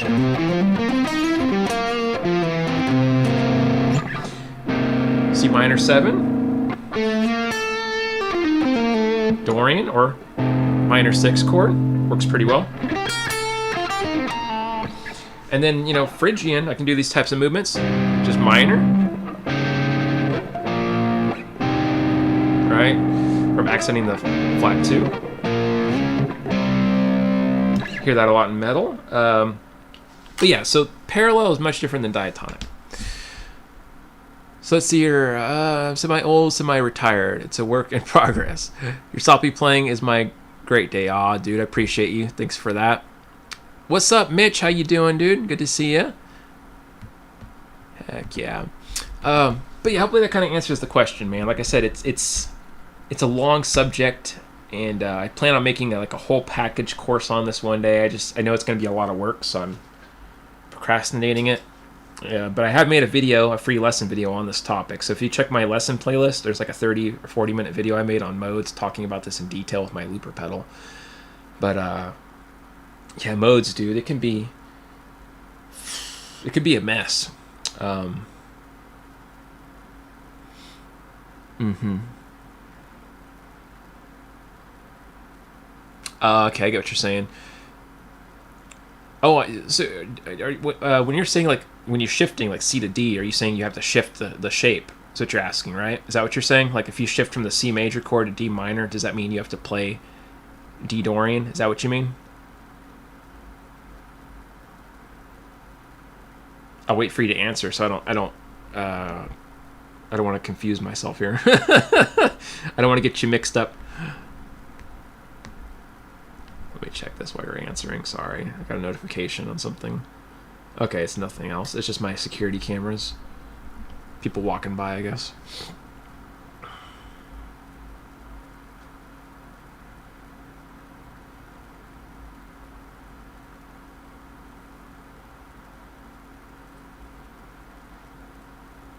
Okay, perfect. Okay, so yeah. Here's the thing. If you go from C, and then you play D minor, and back to C, it's still in the key of C major. You're not really playing D Dorian at that point. So even if you did play D minor Dorian, right, and you're playing, you know,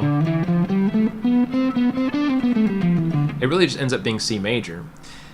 Because the C major scale, right, takes over predominantly because you're accenting the C in there. Now, if you have D minor by itself, and you play D minor Dorian, that would work perfectly. But if the D minor switches to like E minor, or it switches to C or some other chord that's not related, it won't work very well. The 2 chord in a diatonic key has to go to the 5 chord. So like in the key of C, if I want C major to sound like D Dorian, I have to accent D minor 7 to G7. The reason for this is because the 5 chord is a dominant 7, and it contains the 6 interval that appearing right here, right? The 6, that's the major 6 there, and D minor Dorian is the 3rd of G. In a regular minor key, D minor to G minor would be the appropriate movement, but it's Dorian, so we have the dominant 7 shift.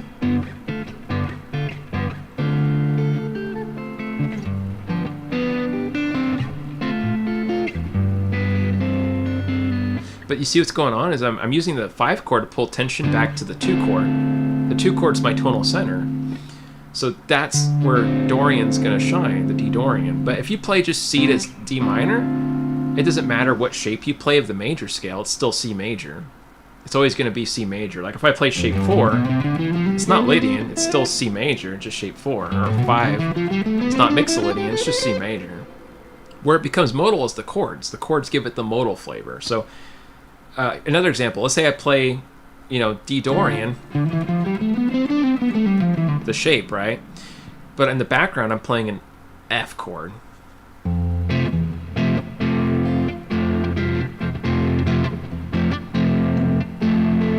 Well, now that's going to sound Lydian because the F is the tonal center, and the notes of D Dorian are actually the same as F Lydian.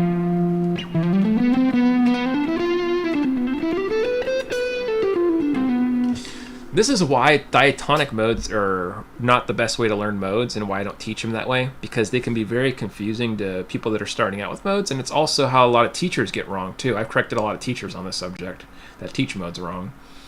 But yeah, so anybody that's watching this that feels like it's confusing, don't feel bad. It is confusing. Even it's confusing to people like me to explain, but think of it like this. C major is C major no matter what, unless you change the chord and make it the tonal center. Parallel is much easier to translate. My wife does play guitar a little bit. She has 2 guitars. I got her a really nice Dean she doesn't use. Yeah, but it's okay. But she has a Boss Katana amp also that she doesn't use. But I don't like the sound of the Boss Katana myself when I run direct in, so I never use it. I just use my pedal. But yeah, she does play once in a while. I need to learn the chords more in depth. That's my weak spot. I know chords, but I don't know the correlation. That's rough. Okay, that's where a lot of guitar players fall short, man. All of us. You know, I was there before. I'm not gonna lie to you. You know what I mean? Yeah, learning the chords, how they're built from the major scale is fundamental. You gotta learn that. Learn, you know, diatonically what exists, like in what functions. They call it functional harmony. So like, you know, if you're in the key of C, these chords exist.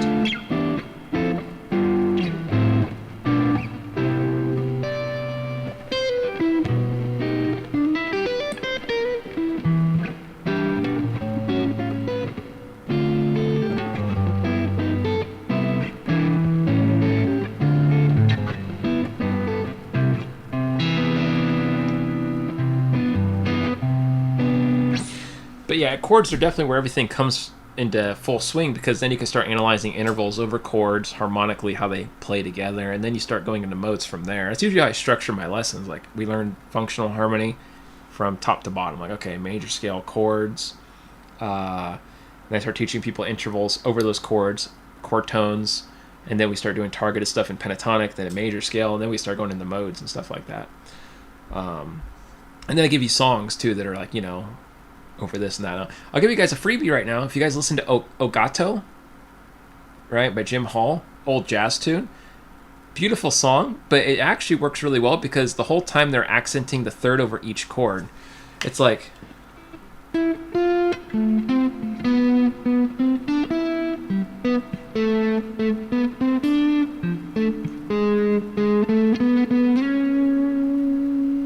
And the whole time the chords are D minor 7, G, C major 7, F major 7, D minor 7 flat 5, E7, A minor.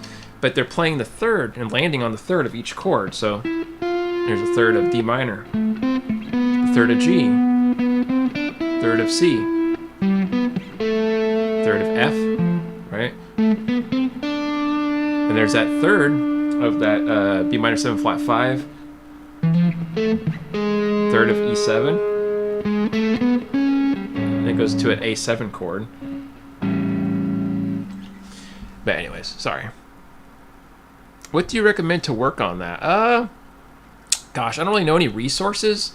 Like, I don't have any lesson packages on that. I mean, I offer online lessons, like one-on-one. So if you wanted to try some lessons with me, you can definitely hit me up and we could try it out and see if I can work you through it.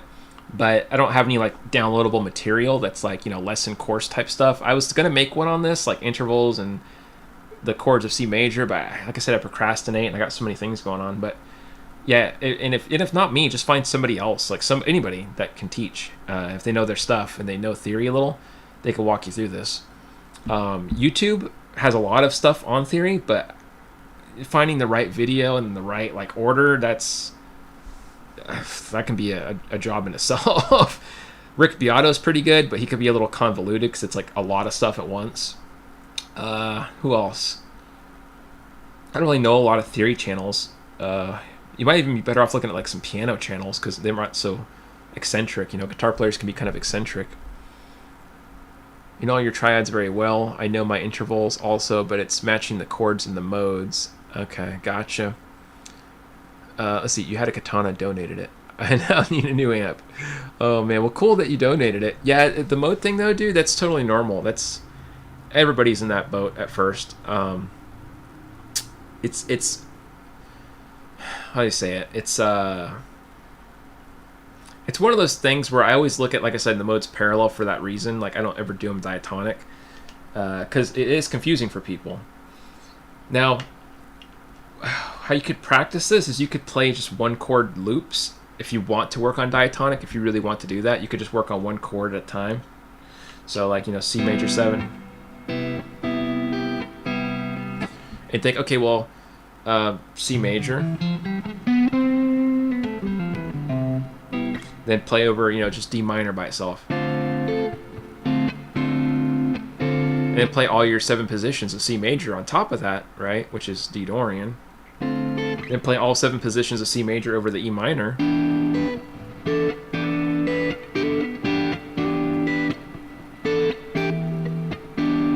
And, just go through each chord one at a time, looping it for a while. You could do that to get a diatonic workout in, but I recommend doing parallel where, like I said, you're doing everything on C, like C major, C minor 7 flat 5, or C diminished. Just doing everything from the same root center is much more efficient, I think, for writing. Everything done with headphones right now, so frustrating. Oh yeah, that could be tough, dude. I don't have an amp either. I just run I have some monitors, some old monitors that Richard James gave me when he was over here years ago. Bald shredder. And I have them plugged into my NUX. Or I should say NUX going into that and then into my interface. But yeah, I need to get an amp too one day when I get some time. I just don't really have a need for an amp since I don't really go anywhere or gig as much anymore. I don't really want to gig. Done enough gigging in my life. I kind of like... Somebody told me that. Don't you miss being on the scene, playing gigs, and don't you want to go touch grass or something? And I told him, I touched enough grass, dude. You know, I'm homeless for several years when I was younger to play in bars for half a decade. I touched enough grass in my lifetime. I'm okay being a hermit. But, yeah, I don't know. We'll see. You never know what life could bring your way in the future, I guess. Maybe I'll change my mind one day and want to play out, but... For now, I just enjoy my internet jamming, my bedroom guitarist arc. Be very interested in a lesson. What's your prices for an hour? Yeah, for sure, man. So I charge $35 for an hour. And then if you want, I have a bundle pack out for people. Most people jump on the bundles. It's discounted, so it's $100 for 4 lessons. You got to use the 4 lessons, though, in the 31-day window of purchase. So that way, they're used up in that time span. But yeah, that's usually, the better option because you're saving like $40 that route. But yeah, if you just want to do single one-on-one pay-as-you-go, that's also fine. If you're interested, you could find me on Instagram or on, you can find my email here on YouTube, and you can email me, whatever way is convenient. Just shoot me a message on either one, and we can set up a time and day if you want to go that route. Let's see here. Appreciate you, Bobby. Bobby's one of my students, and he's a good guy, very good guy. Been very lucky to meet some really cool people like Bobby in my journey here on social media, and it's been a very humbling experience to help people in different, different areas of the world. I got people in Mexico. I teach people in Ireland. I teach a guy in South Korea. Like I said, it's really interesting, I have a guy right now I'm also teaching. He's Chinese, but he lives in Australia, which is a weird thing to wrap my head around. But, it's a trip, man.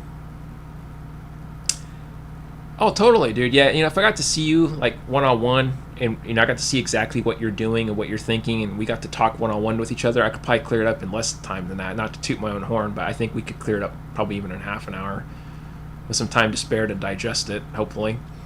But yeah, theory stuff, oh man. I get so many people that, struggle with theory, and it's a super common thing, super normal. Like I said, everybody struggles with theory. I myself have struggled in the past with theory, and it's just one of those things that it's like the arc of passage for all musicians,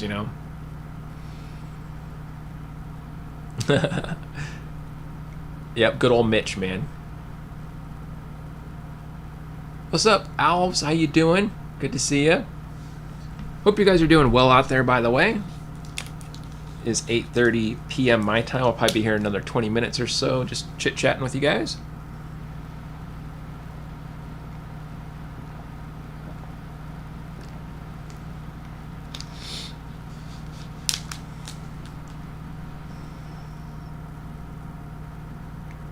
Yeah. I've been there, dude. I was self-taught my first few years, before I took lessons, and I had to, search help from other teachers. And I've occasionally taken almost in my name, lessons from other people still. I've had, masterclass jazz guys prime me and, pretty much build me up on things that I sucked at. And I've had guys like Gus Strax. He was my teacher for a while. He's a Greek guitar player, but he was very strict and kind of helped me out. And I'm always looking to, I'm always looking up to people that are way better than me and trying to figure out what I could be better at, because I'm not too proud of myself to be humbled and, correct things that maybe I'm doing wrong, Gotta hit the gym. Always nice chatting, Les. You rock, dude. Thanks, Brad. Appreciate you, dude. Have a good workout. Be safe. Alf says the best. Oh, appreciate you, man. I don't know about that, but I sure appreciate the thought, man. I'm just a dude. I'm just a dude that loves music and loves guitar and is just a big nerd. A big music nerd, man. That's me, more or less. I'm always thinking music all the time. Even when I'm not playing music, I'm always thinking about music and chords and anything I watch on TV. You know, my wife and I watch shows or whatever. We don't watch a lot of TV. We actually watch mainly like Chinese, Korean, Japanese television. Like, you know, their TV shows are pretty funny. But I hear the music and I'm like, oh, that's Dorian mode. I know that. And my wife's like, shut up. And I'm like, but what's this Dorian mode? It's so cool. And they went to there's a secondary dominant there. That's cool. And she's like, shut up. I watch the show. I'm like, all right, sorry. I'll shut up now. But in my head, I'm thinking, you know, oh, that's cool. They added that note there. Oh man, I just totally nerd out on it. Never taken a lesson, but I'm 100% going to book with you. I've been searching for a long time, and I'm pretty sure I found the right one. Well, thanks, dude. I appreciate that. I'm glad I, present myself in a way that you can trust. I'll do my best to help you. Yeah, just shoot me a message anytime on, like I said, Instagram, or you can email me. Whatever one's more convenient for you, dude.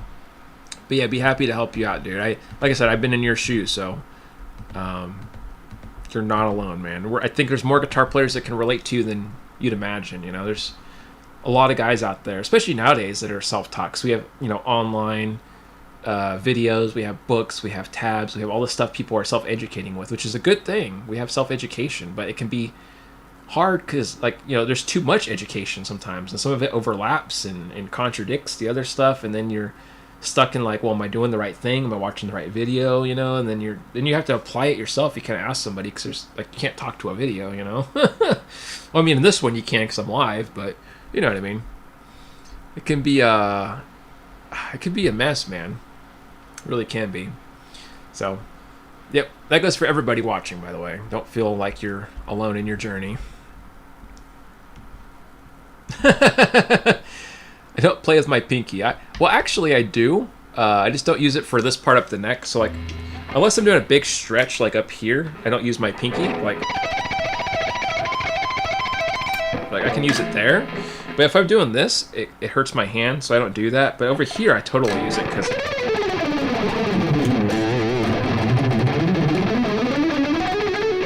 Or if I'm doing a 3-note per string. But anyways, let's see. I discussed pinky usage with my teacher. Some players have tight pinky tech. Some have crazy pinky movement. Yeah. Well, I'll tell you what. It's all about what's comfortable for you. And I do the same thing that guys like, George Lynch do, Red Beach. Malmsteen even does the same thing I do. He'll shred with just 3 fingers up the neck if you ever watch him live. I've seen Petrucci do the same thing as me, just 3 fingers up the neck up here, and then, pinky over here for big, wide reaches. I've seen even Frank Gambale does it, or Gamble, however you say his name.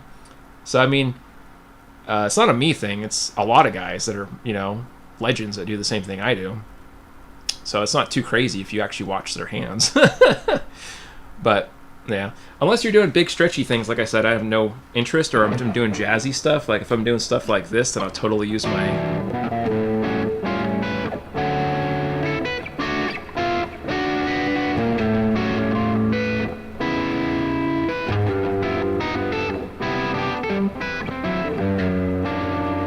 that kind of thing.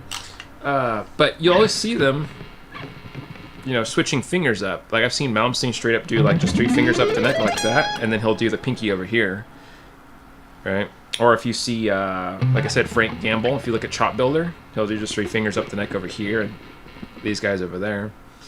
And Frank himself even talked about this in an interview. They asked him, they said, "Hey Frank, what do you think about?" And you can look this up on YouTube. It's not just me.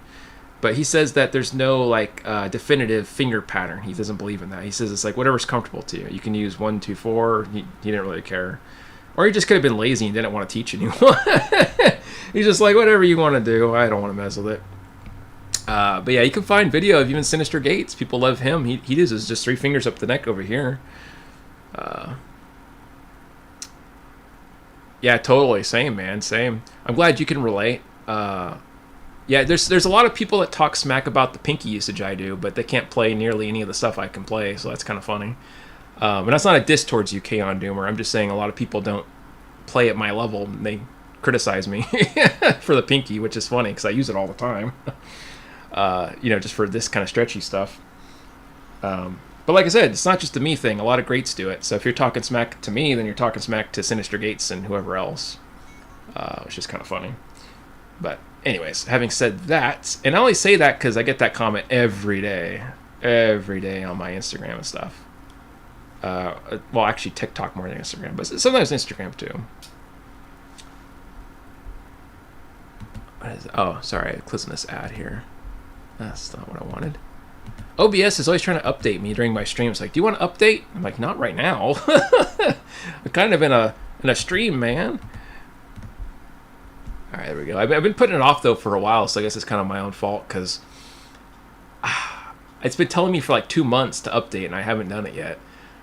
And I'm to my defense, I'm kind of ADD a little bit. You guys probably notice I get kind of like rambling on and on and on, but yeah, I don't know, man. It just gets to be kind of like too much brain input with my computer. You know, you got to update this, you got to update that, and then I'm trying to edit stuff, and I'm like, I just lose track of what I'm supposed to be doing. It's all genetics. I never judge on that stuff, especially with electric guitar. Yeah, totally, man. You got a point, genetically speaking, because my hands are kind of big. You know, I got a big, like, pinky stretch there. You know, I can move all the way over here. Like, you know, just stretching my hands out. It's kind of wide. You know, so these big movements have always been kind of interesting for me.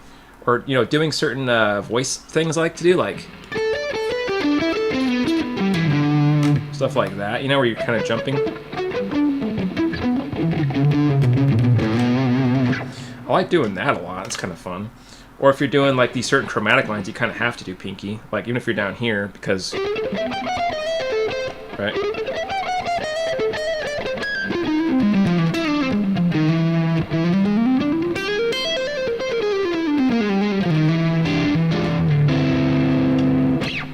Stuff like that, I guess. I don't know. Do you teach any day of the week? Yes, sir. I teach 7 days a week, actually. Which is weird to think, actually.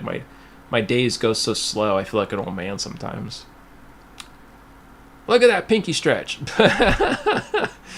Yeah, I guess it's cool. I don't know. Sometimes it feels like it's in the right place, and sometimes it doesn't, I guess. It just depends on the day, I suppose. Heck yeah.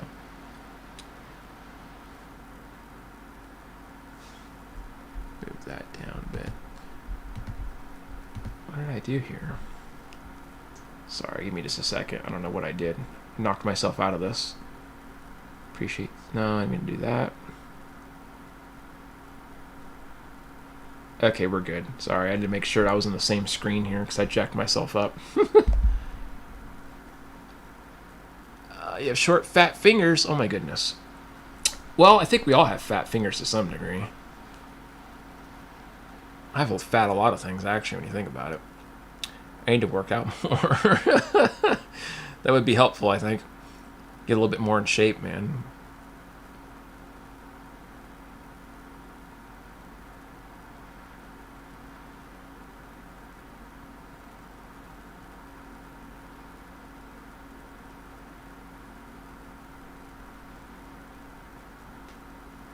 I don't know if you guys can see that up there. We had a fly chilling up there.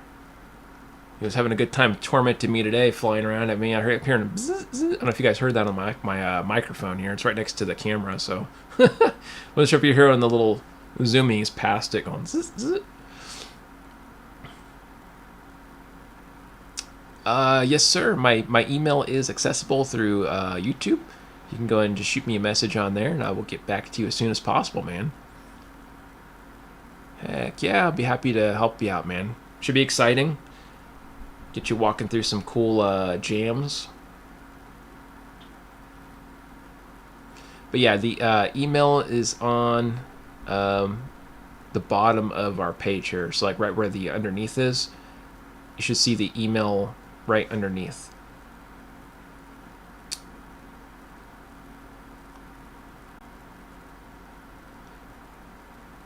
Or I could just tell you, it's just Lester Mitchell Guitarist at gmail.com. So you can just type that in also if it's easier. Just Lester Mitchell Guitarist at gmail.com.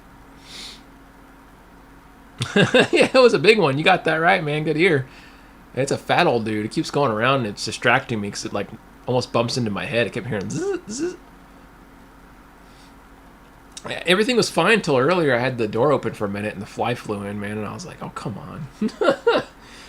It's always what you think, you know, just last, it's the last moment where the fly comes in.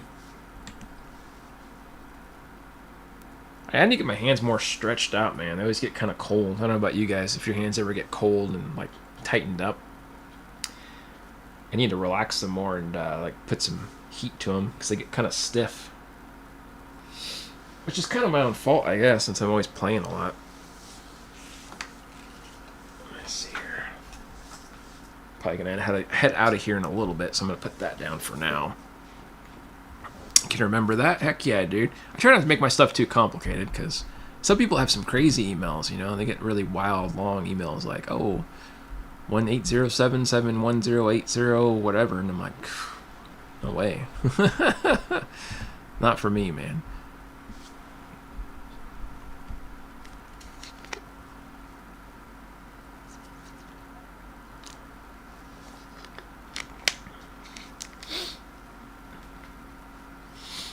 All right.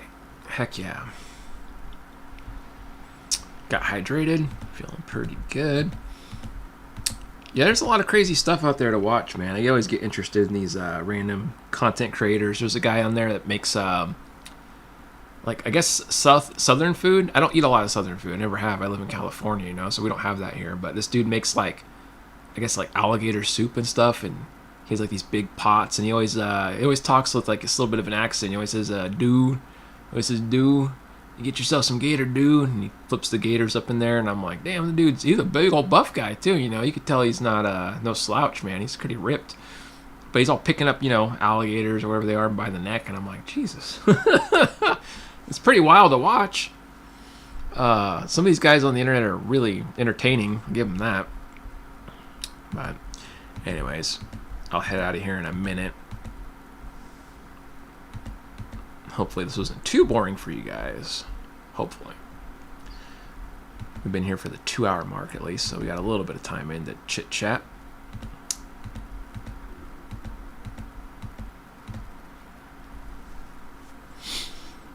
Let's see.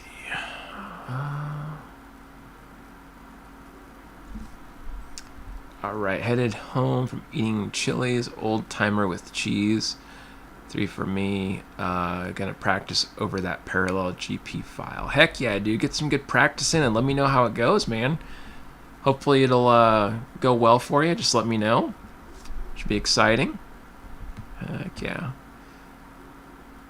Can't go wrong with a little Chili's and a little parallel mode playing. It's a good combination, I'd say. Heck yeah.